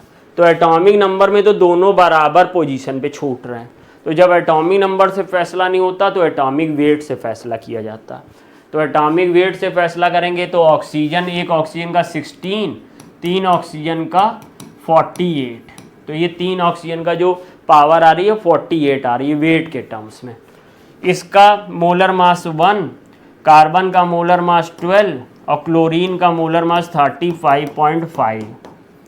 तो ऐड करो तो 3, 4 और 5, 7, 8, 48.5। तो इसका पल्ला भारी हो गया। तो ये सेकंड पीरियोडिटी में आ गया, ये थर्ड पीरियोडिटी में आ गया। ऐसे चला, ऐसे चला यानी कि क्लॉकवाइज चला। तो क्लॉकवाइज चला, अगर H नीचे होता, वर्टिकल होता तो ये R होता, लेकिन अभी ये क्या हो गया, S हो गया। तो 2 पे S होगा और 3 पे R होगा। तो सेकंड वाला हमारा सही होगा। क्वेश्चन नंबर 74 देखिए, increasing order of rate of electrophilic substitution. Electrophilic substitution का रेट डिपेंड करता है बेंजीन रिंग पे माइनस इलेक्ट्रॉन डेंसिटी कौन कितना बढ़ाता है। तो अभी यहाँ पर देखेंगे ये OH बेंजीन रिंग पर है ही नहीं, तो इसकी पावर तो बस ये मान के चलो कि ये हमारा -I की वजह से यहाँ पर इलेक्ट्रॉन डेंसिटी को घटा रहा है। तो ये इलेक्ट्रोफिलिक सब्स्टिट्यूशन को थोड़ा बहुत प्रभावित करेगा। इसमें क्या है, OH ग्रुप है, इलेक्ट्रॉन डोनेटिंग है, तो ये इलेक्ट्रोफिलिक सब्स्टिट्यूशन को बढ़ा रहा है। अब इसमें देखिए, इसमें ये इलेक्ट्रॉन विड्रॉइंग है रेजोनेंस में, तो इलेक्ट्रॉन विड्रॉइंग होने की वजह से ये बहुत भारी मात्रा में घटा रहा है। और इसमें देखिए ये OH तो बढ़ा ही रहा है, उसके अलावा इसका इलेक्ट्रॉन भी इलेक्ट्रॉन डेंसिटी को बढ़ा रहा है। तो ये सबसे ज़्यादा इलेक्ट्रोफिलिक सब्स्टिट्यूशन रिएक्शन के रेट को बढ़ा रहा है। तो हमें किस ऑर्डर में लगाना है, हमको इंक्रीजिंग ऑर्डर में लगाना है। तो भैया सबसे ज़्यादा तो D हो गया, और ये -I से घटा रहा था, ये रेजोनेंस से घटा रहा था, तो सबसे कम C हो गया, C से ज़्यादा A हो गया, A से ज़्यादा B हो गया, B से ज़्यादा D हो गया। तो C से ज़्यादा A से ज़्यादा B, B से ज़्यादा D, यानी कि थर्ड ऑप्शन 74 में हम लोग थर्ड ऑप्शन के साथ जाएंगे। देख लीजिए, ध्यानपूर्वक समझ लीजिए। अब क्वेश्चन नंबर 75 पे आते हैं। ये कार्बोकैटायन की स्टेबिलिटी देखनी है, बहुत साफ दिखाई दे रहा है आपको। देखो यहाँ पर ये इलेक्ट्रॉन पेयर है और ये प्लस है, तो ये इसको बैक बॉन्डिंग दे रहा है जो हाईली स्टेबल रेजोनेंस का फॉर्म है। तो ये स्टेबिलिटी को बढ़ा रहा है बहुत ज़बरदस्त ढंग से। अब इसमें यहाँ पर रेजोनेंस लग नहीं रहा, यहाँ पर तो -I लग रहा है, तो ये सर हमारा घटा रहा कार्बोकेटाइन की स्टेबिलिटी को, और ये नॉर्मल है, इसमें कोई फैक्टर ना घटा रहा ना बढ़ा रहा। मुझे डिक्रीजिंग ऑर्डर लगाना, तो सबसे ज़्यादा पावर स्टेबिलिटी की B की है, उसके बाद A की है, उसके बाद C की है, क्योंकि ये घटा रहा है। तो एक ही ऑप्शन है BAC फोर्थ। इस तरीके से फर्स्ट 25 क्वेश्चन यानी question number 51 to question number 75 मैंने डिस्कस किए। क्वेश्चन नंबर 76 टू बियॉन्ड आपको कोमल मैम डिस्कस करेंगी।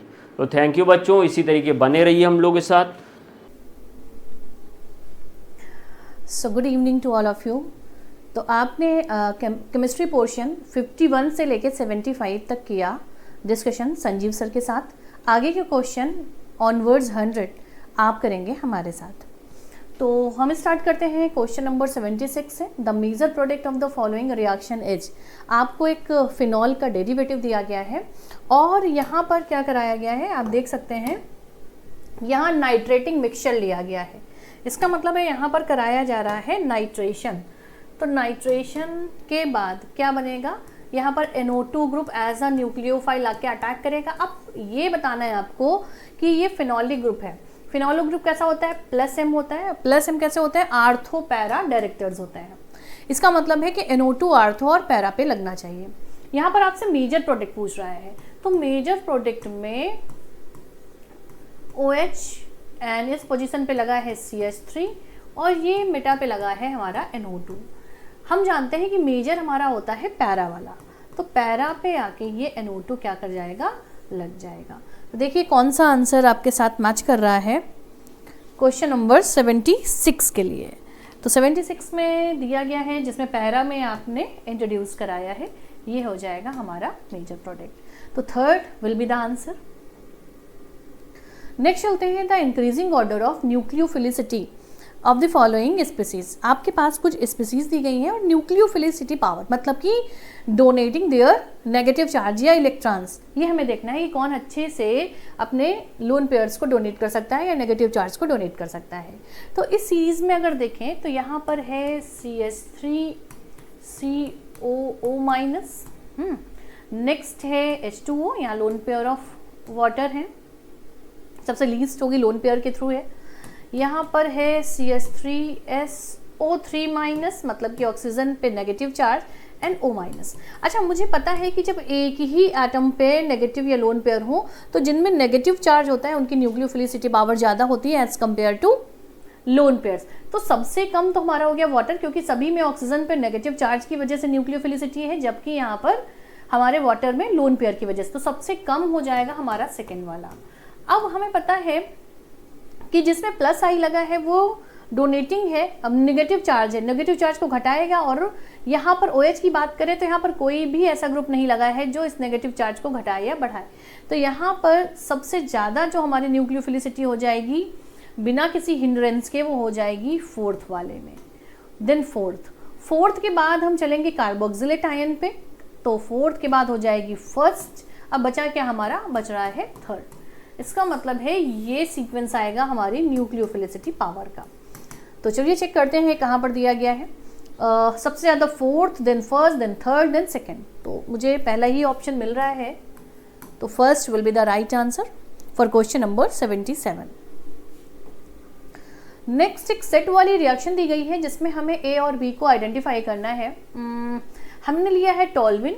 टोल्विन को हमने क्या कराया है, टोल्विन का हमने साइड चेन क्लोरीनेशन करा रहे हैं क्योंकि सनलाइट यहाँ पर है। हाँ, एक बात यहाँ पर और अच्छी हो सकती थी कि Cl2 के साथ अगर हमें मोल्स बता दिए जाते कि कितने मोल ऑफ Cl2 हमने लिया है, कितने मोल हैं क्लोरीन के सब्स्टिट्यूशन के लिए, क्योंकि यहाँ फ्री रेडिकल सब्स्टिट्यूशन रिएक्शन हो रही है साइड चेन की, तो और ज़्यादा अच्छी तरीके से आप इस क्वेश्चन को सॉल्व कर सकते थे। लेकिन फिर भी अगर मोल्स नहीं बताए गए तो फिर आपको ऑप्शंस के थ्रू आपको क्वेश्चन का आंसर देना पड़ेगा। तो कहते हैं ये A क्या है, अगर मोल्स नहीं बताए तो A हमारा क्या हो सकता था बेटा, अगर एक मोल हटाते तो A हमारा बेंजाइल क्लोराइड हो सकता था अगर एक मोल लिया। 2 मोल अगर हमने लिया तो ये हमारा बेंजाइल क्लोराइड हो सकता था। अगर हमने 3 मोल लिए तो ये हमारा CCl3 हो सकता था। इनमें से कुछ भी ये हो सकता है। चलो आगे देखते हैं। कहते हैं हम इसकी हाइड्रोलिसिस कराएं एट टेम्परेचर 373 केल्विन, तो मुझे मिल रहा है यहाँ पर B। अब यहाँ पर अगर मेरे पास A बना होता तो बेंजाइल अल्कोहल मिलता, अगर B बना होता तो मेरे पास यहाँ एल्डिहाइड मिलता, बेंजल्डिहाइड, और अगर हमने ये लिया होता 3 मोल लिए होते तो मुझे यहाँ पर मिलता बेंजोइक एसिड। अब ऑप्शन चेक करना है हमें कि B ऑप्शन में क्या हो सकता है, बेंजाइल अल्कोहल हो सकता था अगर हमने 1 मोल के साथ गए, अगर हम यहाँ पर 1 मोल Cl2 के साथ गए, अगर 2 मोल Cl2 के साथ गए तो ये दोनों हो सकते थे बेंजल्डिहाइड एंड बेंजल क्लोराइड। अगर हम 3 मोल ऑफ Cl2 के साथ जाते तो मेरे पास बन जाता है यहाँ पर बेंजोइक एसिड। देख लीजिए कौन सा सेट आपके ऑप्शन में दिया गया है। तो बेंजोइक एसिड बन रहा है, तो बेंजोइक एसिड कब बनेगा, जब मेरे पास यहाँ पर ट्राईक्लोरो कार्बन लगा होता, जबकि यहाँ पर बेंजो क्लोराइड नहीं है, बेंजल क्लोराइड। तो ये तो हो नहीं सकता, क्योंकि बेंजोइक एसिड के लिए ये क्या होना चाहिए था, CCl3। दूसरा देखते हैं CHO है। CHO कब होगा बेटा जी, CHO तब होगा जब A हमारा 2 मोल के साथ बेंजल क्लोराइड बने। तो यहाँ पर बेंजल नहीं है, यहाँ पर बेंजाइल क्लोराइड, ये भी नहीं हो सकता। एल्डिहाइड के लिए COCl3 नहीं बेटा जी। नेक्स्ट अगर हम देखें तो CHO कब बन सकता है, जब हमने बेंजल क्लोराइड लिया, यस। तो ये ऑप्शन हमारा जाएगा 4th के साथ। तो इस क्वेश्चन में अगर मोल्स बताए जाते तो ज़्यादा बेटर तरीके से कम समय में हमें अपने आंसर मिल जाते, लेकिन अगर मोल नहीं बताए गए तो आपको फिर ये तीनों कंडीशंस को ध्यान में रखना पड़ेगा कि A हमारा ये होगा और B हमारा ये होगा, हर अलग अलग केसेस में। ठीक है, चलिए नेक्स्ट। यहाँ पर एक बीच में लिखा हुआ है जिसको हम बोलते हैं सैलिसिल्डिहाइड, सैलिसिलिक एसिड दिया गया है। यहाँ पर सैलिसिलिक एसिड की रिएक्शन कराएगी X से तो मुझे यहाँ एक स्ट्रक्चर मिल रहा है, और अगर यहाँ Y से कराई तो स्ट्रक्चर मिल रहा है। इनमें से बेटा जी एक हमारा है यहाँ पर, दिस इज एस्पिरिन। ये एस्पिरिन बन रहा है, और एस्पिरिन कब बनता है, जब हम एसाइलेशन करवा दें। हम यहाँ पर असाइलेशन करवा दें किसका, सैलिसिलिक एसिड का एसाइलेशन करवा दें। और एसाइलेशन हम एसिडिक एनहाइड्राइड की प्रेजेंस में करा सकते हैं, है ना। एसिडिक एनहाइड्राइड की प्रेजेंस में हम करा सकते हैं एसाइलेशन एसिडिक मीडियम में। अब जो नेक्स्ट बना है उसको क्या बोलते हैं, ये हमारा जो बना है that is methyl salicylate. Methyl salicylate, इसको हम ऑयल ऑफ विंटर ग्रीन भी बोलते हैं, है ना। इसको हम ऑयल ऑफ विंटर ग्रीन भी बोलते हैं। यही हमारा ऑयल ऑफ विंटर ग्रीन है जिसकी आयोडेक्स टाइप की स्मेल होती है, आयोडेक्स लाइक स्मेल। एसाइलेशन ये भी है। यहाँ पर हम क्या लेंगे, यहाँ पर हमें लेना होता है मिथेनॉल इन एसिडिक मीडियम। तो दोनों मुझे मिल रहे हैं X एंड Y। X क्या हो जाएगा, X हो जाएगा हमारा एसिडिक एनहाइड्राइड, दूसरा हो जाएगा methanol in acidic medium.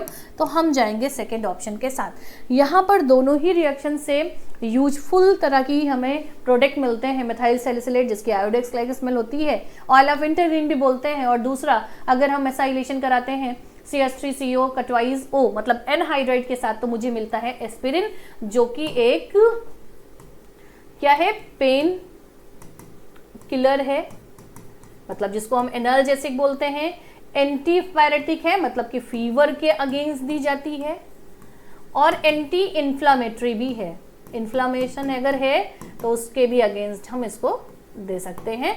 And aspirin की बेटा अगर हम बात करें तो ये एक तरह की नॉन नार्कोटिक ड्रग्स के अंदर आती है, मतलब कि अगर आप एस्पिरिन लेते हैं तो आपको एडिक्शन नहीं होता है, तो ये नॉन नार्कोटिक ड्रग के रूप में भी काम करती है। तो हम जाएंगे क्वेश्चन नंबर 79 के लिए बी ऑप्शन के साथ। नेक्स्ट बेटा हमारे पास दिया गया है 3 स्ट्रक्चर, और आपसे पूछा जा रहा है बेसिसिटी। चलिए स्ट्रक्चर्स को हम थोड़ा सा और जूम इन करके बना लेते हैं। ये हमारा दिया गया है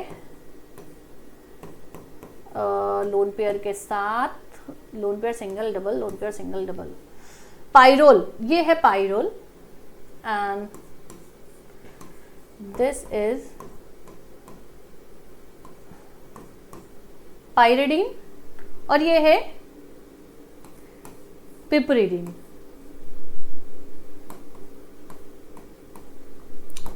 हमसे पूछा जा रहा है बेसिक स्ट्रेंथ। हमें पता है कि बेसिक स्ट्रेंथ क्या होता है।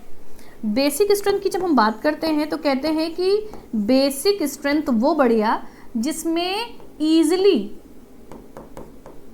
इजीली अवेलेबल लोन पेयर्स हों। लोन पेयर जिसमें आसानी से निकल जाए, किसी को डोनेट कर सके। तो अब यहां पर हम चेक करते हैं बेटा जी, यहां पर अगर देखें तो ये लोन पेयर कॉन्जुगेशन में है क्या? हाँ, अगर हम पाइरोल की बात करें तो पाइरोल में कॉन्जुगेशन दिख रहा है आपको, ये कॉन्जुगेशन पूरे में है, मतलब कि लोन पेयर इसका डीलोकलाइज्ड है। चलो नेक्स्ट की बात करें बेटा, तो इसको हम बोलते हैं पाइरिडीन, और पाइरिडीन के लोन पेयर लोकलाइज्ड होते हैं, क्योंकि हमें एक कॉन्सेप्ट पता है कि अगर हमारा जो नाइट्रोजन है वो डबली बॉन्डेड है तो उसके लोन पेयर कॉन्जुगेशन में पार्टिसिपेट नहीं करते हैं। या फिर ऐसा भी बोल सकते हैं कि अगर इसने कॉन्जुगेशन किया बेटा, इस तरफ से कॉन्जुगेशन किया, तो ये जो स्ट्रक्चर बनेगा ना वो लीनियर हो जाएगा, बॉन्ड ब्रेक हो जाएंगे, जो रिंग है वो ब्रेक हो जाएगी। तो इसलिए हम सीधा सीधा बोलेंगे कि अगर नाइट्रोजन डबली बॉन्डेड है, डबल बॉन्ड से जुड़ा है, तो उसके लोन पेयर कॉन्जुगेशन में पार्टिसिपेट नहीं करेंगे। इसका मतलब कि अभी भी लोन पेयर वहां पर पड़े हैं, ईजिली अवेलेबल हैं। दूसरा, अगर यहाँ पर, अच्छा यहाँ पर भी इजीली अवेलेबल और यहाँ तो कॉन्जुगेशन है नहीं, यहाँ पर भी लोकलाइज्ड है, इजीली अवेलेबल है। अब बात यह है कि यहाँ पर भी लोकलाइज्ड और यहाँ पर भी लोकलाइज्ड। अब दोनों में से कहाँ से निकालना सरल है? तो आप अगर देखें तो बेटा जी ये sp2 हाइब्रिडाइज है और यहाँ पर sp3 हाइब्रिडाइज्ड है।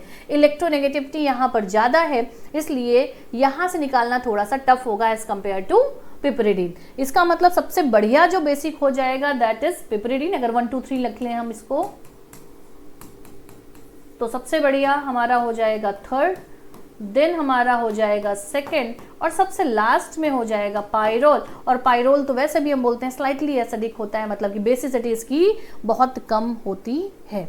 तो देखिए 80 नंबर क्वेश्चन के लिए आपका जो ऑप्शन जाएगा वो जाएगा पाइपरिडीन, देन पाइरिडीन, देन पाइरोल, और इस तरह से हम पहुंच जाएंगे 4th नंबर क्वेश्चन में। तो कहते हैं कि हमारी बेसिसिटी के लिए लोकलाइज्ड लोन पेयर होने चाहिए, और लोकलाइज्ड का मतलब हो गया without conjugation, without resonance. Next, given below are 2 statement. पहला स्टेटमेंट है the NH2 group is aniline, बिल्कुल ठीक है। Is ortho and para directing, हाँ बेटा जी, अगर हम एनिलीन की बात करें तो एनिलीन कैसा है? एनिलीन के पास लोन पेयर्स हैं और ये प्लस M की तरह एक्ट करेगा। इसका मतलब आर्थो और पैरा पे इलेक्ट्रोफाइल को डायरेक्ट करेगा और रिंग को एक्टिवेट करेगा, बिल्कुल ठीक बात है। Aniline doesn't undergo Friedel-Crafts reaction, बिल्कुल ठीक है बेटा जी। एनिलीन क्या करता है? सेम केस जैसे फिनॉल के साथ था। एनिलीन जो हमारा N-हाइड्रोक्सिल-Cl3 है उसके साथ क्या कर लेता है? कोऑर्डिनेशन कंपाउंड बना लेगा, कॉम्प्लेक्स बना लेगा। इसलिए हम कहते हैं कि एनिलीन, अच्छा ये कोऑर्डिनेशन कॉम्प्लेक्स बना लेगा। भाई एनिलीन क्या करेगा? एनिलीन जो है वो अपने लोन पेयर को डोनेट कर देगा, किसको? N-हाइड्रोक्सिल-Cl3 के साथ कॉम्प्लेक्स बना लेगा, जो हम यूज करते हैं एल्काइलेशन या एसाइलेशन में। अब बेटा जी अगर लोन पेयर अगर दे दिया तो ये खुद कैसा बन जाएगा? प्लस बन जाएगा, और प्लस बन जाएगा तो ये रिंग डीएक्टिवेटर हो जाएगा और हमारा फ्रीडल-क्राफ्ट रिएक्शन नहीं हो पाएगी, ठीक है, मेटा डायरेक्टर बन जाएगा। तो दोनों स्टेटमेंट सही हैं। तो statement first and second both are correct. तो हम जाएंगे 81 के लिए थर्ड ऑप्शन के साथ। क्लियर? चलिए नेक्स्ट चलते हैं बेटा जी।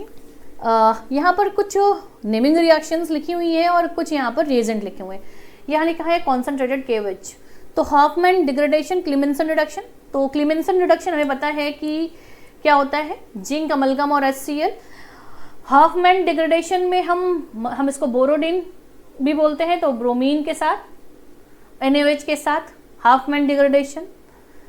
कैनिजारो रिएक्शन में बेटा जी हम क्या लेते हैं? कैनिजारो रिएक्शन में हमें लेना होता है कॉन्सेंट्रेटेड एल्कली, KOH दिया गया, NaOH भी हो सकता था। रिवर्टिमिन में हमें चाहिए क्लोरोफॉर्म और NaOH। चलिए देख लेते हैं मैच। A जा रहा है किसके साथ? थर्ड के साथ। B किसके साथ जा रहा है? B जा रहा है फोर्थ के साथ, क्लीमेंसन Zn एमलगम। C जा रहा है हमारा कैनिजारो A के साथ, एंड डी जा रहा है हमारा सेकंड के साथ। चलिए मैच करिए, डी विथ सेकंड, एक ही आंसर दिख रहा है डी के सेकंड के साथ, सेकंड आंसर, सेकंड ऑप्शन के साथ हम जाएंगे इस क्वेश्चन के लिए। मतलब डी भी पता होता तो भी आंसर आ जाता।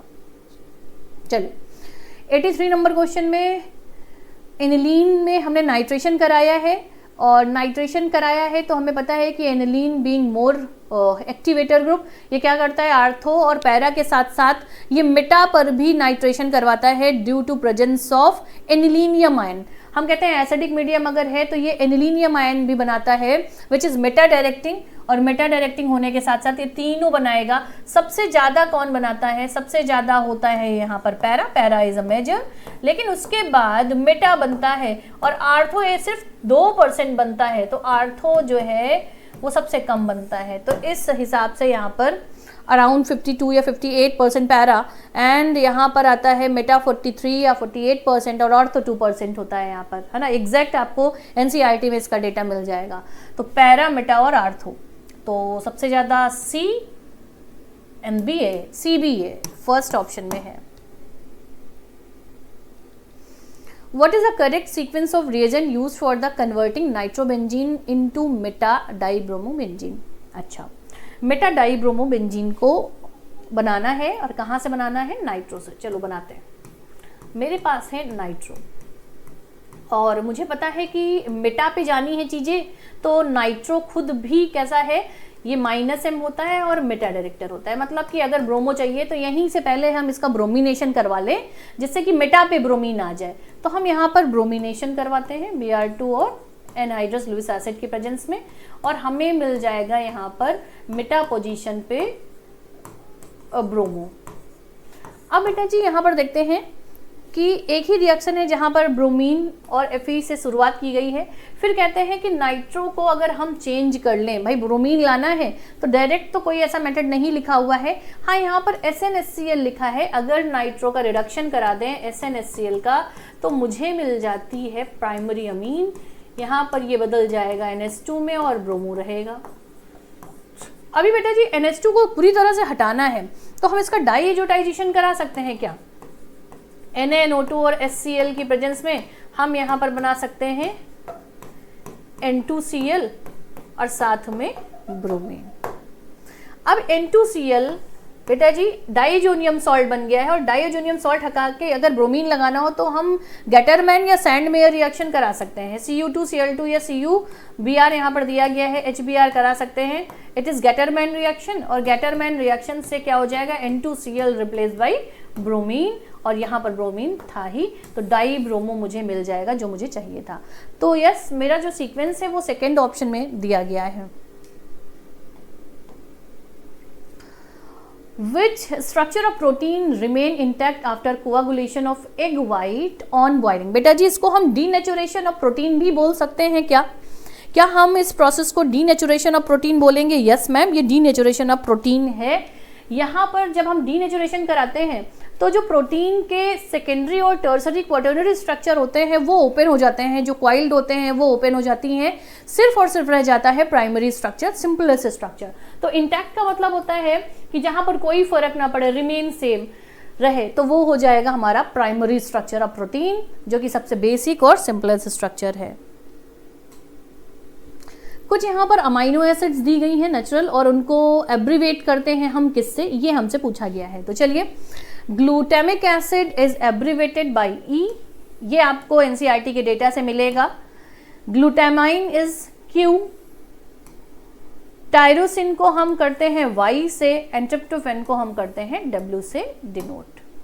तो देखिए यहाँ पर ये जो मैचिंग दी गई है वो डायरेक्ट फ्रॉम एनसीईआरटी, जो चार्ट बना है आपका अमाइनो एसिड का, वहाँ से दिया गया है, बायोमोलिक्यूल से रिफर कर सकते हो। तो 86 का जाएगा फर्स्ट ऑप्शन। तो ये लर्निंग बेस्ड क्वेश्चन था बेटा, डेटा पे दिया गया। क्वेश्चन नंबर 87 की बात करते हैं। बेटा यहाँ पर मैंने मोल्स निकाले, आपसे पूछा जा रहा था कि हैबर्स प्रोसेस से जो अमोनिया है उसमें हम कौन सा सेट लें जिसमें हमारा dihydrogen as a limiting reagent आए। तो हमें पता है कि लिमिटिंग रिएजेंट निकालने के लिए सबसे बेटर तरीका है कि मोल अपॉन स्टोइकियोमेट्रिक कोएफिशिएंट जिसके लिए कम आए वही हमारा लिमिटिंग रिएजेंट होता है। हमने यहाँ पर देखिए मोल्स निकाले सभी सेट के, कि यहाँ पर मोल निकाले जब हमने तो 28/28 और इधर आ गया 6/2, तो ये तो निकले हमारे मोल्स। मोल अपॉन कॉफिशिएंट लेके देखा तो यहाँ पर हमारा बराबर आ रहा है, कोई लिमिटिंग रीजन नहीं। यहाँ पर हमने रख के देखा तो यहाँ पर आ रहा है 0.5, जब दूसरे सेट वाला मोल्स हमने रखा तो 0.5, 0.6, तो यहाँ लिमिटिंग रिएजेंट N2 है। थर्ड वाले में जब हमने रख के देखा तो यहाँ पर आ रहा है हाइड्रोजन के लिए 1.6 और नाइट्रोजन के लिए 2। इसका मतलब है इस केस में हमारा जो हाइड्रोजन है वो लिमिटिंग रिएजेंट है। लास्ट वाले केस में भी हमने रख के देखा तो आ रहा है नाइट्रोजन के लिए जो मोल अपन कॉफिशिएंट आ रहा है वो आ रहा है 1.25 और इधर आ रहा है 1.33, तब भी यहाँ पर नाइट्रोजन के लिए लेसर है, मतलब कि इस केस में भी नाइट्रोजन लिमिटिंग रिएजेंट है। तो 87 में थोड़ा सा कैलकुलेशन करना है, आप मोल में कन्वर्ट कर लीजिए पहले दोनों को और फिर मोल अपॉन स्टोकियोमेट्री, जिसके लिए कम आए वही हमारा लिमिटिंग रिएजेंट। 88 की बात करते हैं।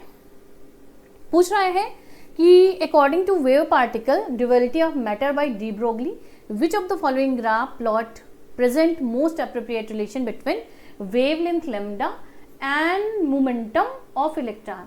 ओके, वेवलेंथ और मोमेंटम मुझे पता है कि ये h/p रिलेशन रखते हैं इन्वर्सली प्रोपोर्शनल।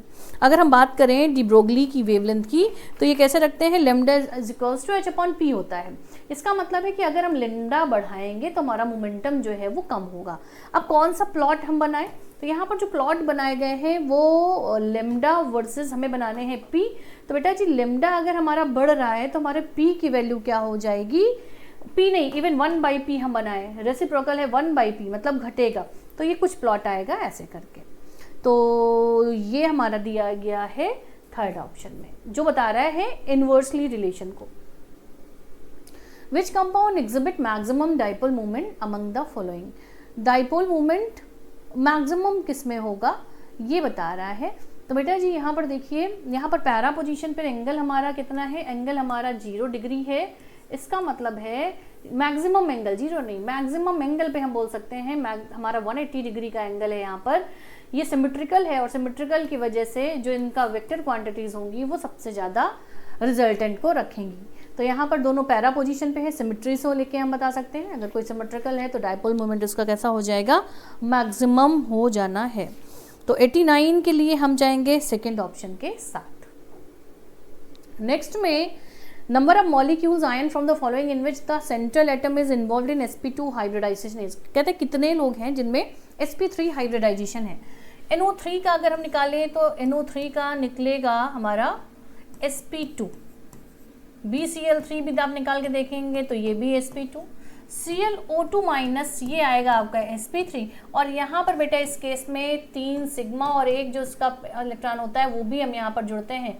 इसका मतलब है कि ये आ जाएगा हमारा फिर से sp3। तो ये केस भी sp3, ये केस भी sp3। इसका मतलब ये ऐसे दो स्ट्रक्चर हैं जहाँ पर sp3 हाइब्रिडाइजेशन पाई जा रही है। If enthalpy of atomization for the bromine, अच्छा लिक्विड में है ये ध्यान रखना। एटोमाइजेशन का मतलब होता है इनको एटॉमिक फॉर्म में चेंज करना है मुझे Br2 को। x किलो जूल है, एक है x किलो जूल पर मोल। ये किसके लिए है, ये है जब ब्रोमीन को हमने क्या किया, ब्रोमीन एटम में हमने चेंज किया, एटोमाइजेशन किया। लेकिन एक बात तो बताइए, एटोमाइजेशन बोलते हैं कि एक मोल गैसियस प्रोडक्ट, लेकिन यहाँ पर तो ब्रोमीन कैसा है, लिक्विड में। इसका मतलब है कि पहले तो हम लिक्विड से इसको गैसियस में चेंज करेंगे तो कुछ एनर्जी जाएगी Br2 गैस में। तो जो x है वो इन दोनों की एनर्जी का कॉम्बिनेशन है, ये x मोल, कि पहले हमने लिक्विड एक मोल को चेंज किया गैसियस में और गैसियस का फिर देन हमने क्या किया, एटोमाइजेशन कराया, एटम्स के फॉर्म में लाए, तो हमें वो टोटल एनर्जी लगी x। मतलब x is the combination of both two steps. Okay, अब कह रहे हैं bond enthalpy of Br2। Br2 का मतलब हो गया कि हमारा जो Br2 है बॉन्ड एंथैल्पी वो तोड़ने में, ये बॉन्ड तोड़ने में लग रही है जो एनर्जी वो है y। इसका मतलब इन्होंने बताया कि इतनी सिर्फ है y। भाई वही तो बात हुई है, बॉन्ड डिसोसिएशन एनर्जी एटम में बदलने को Br के बीच के बॉन्ड तोड़ने में इतनी y है। अब एकदम बिल्कुल साफ है। कह रहा है x ज़्यादा है कि y, तो देखिए ना बेटा जी, यहाँ पर x is a combination of both. x ज़्यादा होगी क्योंकि x पहले 1 मोल लिक्विड को बदल रही है हमारे गैसियस प्रोडक्ट में और फिर हमारा बॉन्ड डिसोसिएशन हो रहा है, तो ऑफ कोर्स x की वैल्यू ज़्यादा होगी y से, क्योंकि x the combination of 2 steps. पहले लिक्विड को हम गैसियस में चेंज करेंगे तो एनर्जी लगेगी और फिर हम एटम में बदलेंगे तो एनर्जी लगेगी। 92 में 2 स्टेटमेंट दिए गए, कह रहे हैं silicon oxide and germanium oxide are acidic while SnO जो टिन ऑक्साइड है एंड लेड ऑक्साइड है एम्फोटेरिक इन नेचर। बिल्कुल ठीक है स्टेटमेंट। और एम्फोटेरिक मेटल्स के ऑक्साइड एंड हाइड्रोक्साइड भी एम्फोटेरिक्स होते हैं, तो ये बिल्कुल ठीक बात है। Statement second, allotropic form of carbon are due to property of catenation, ठीक बात है। And p pi d pi, बेटा d तो आ ही नहीं सकता, कार्बन की बात कर रहे हैं सेकेंड पीरियड एलिमेंट, तो d पाई नहीं हो सकता, तो ये बात खराब हो गई। तो statement 1 is correct but second is false, तो statement 1 is correct but second is false. हम जाएंगे 4th ऑप्शन के साथ। तो 92 क्वेश्चन नंबर में हम आंसर देने वाले हैं 4th।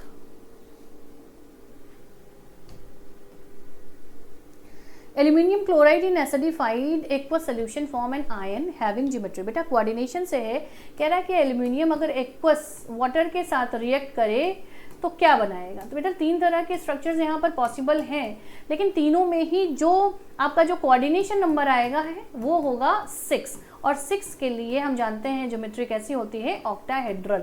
तो ये बात आपको याद रखनी है कि एल्यूमिनियम जब एक्वस मीडियम में कंबाइन करेगा तो ये क्या करेगा, ये कोऑर्डिनेशन नंबर 6 के साथ वाला, यहाँ पर 3 तरह की ऐसी फ्रेमिंग बन सकती हैं जिसमें कोऑर्डिनेशन नंबर 6 रखेगा।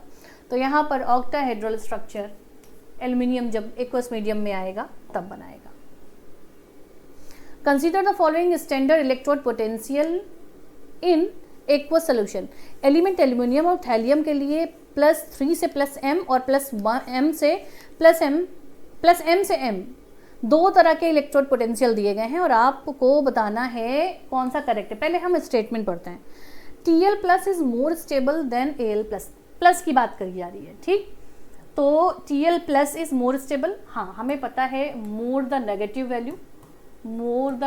Value of E0 more will be the stability।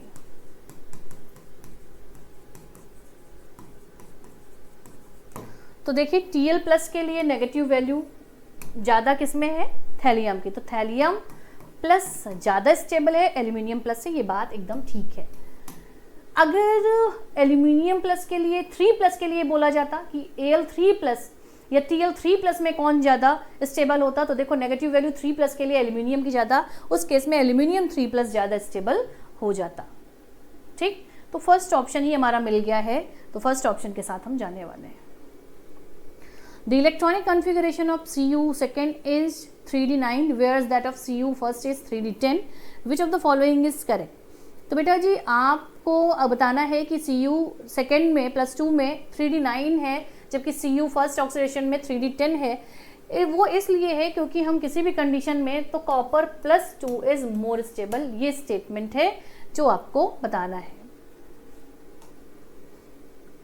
In 3D series, मतलब स्कैंडियम से लेके हम जिंक तक की बात कर रहे हैं 3D सीरीज की, कह रहे हैं कि the metal having the M+2 same standard electrode potential is highest पूछ रहा है। बेटा जी वैसे तो इन सभी के लिए नेगेटिव वैल्यू होती है एक्सेप्ट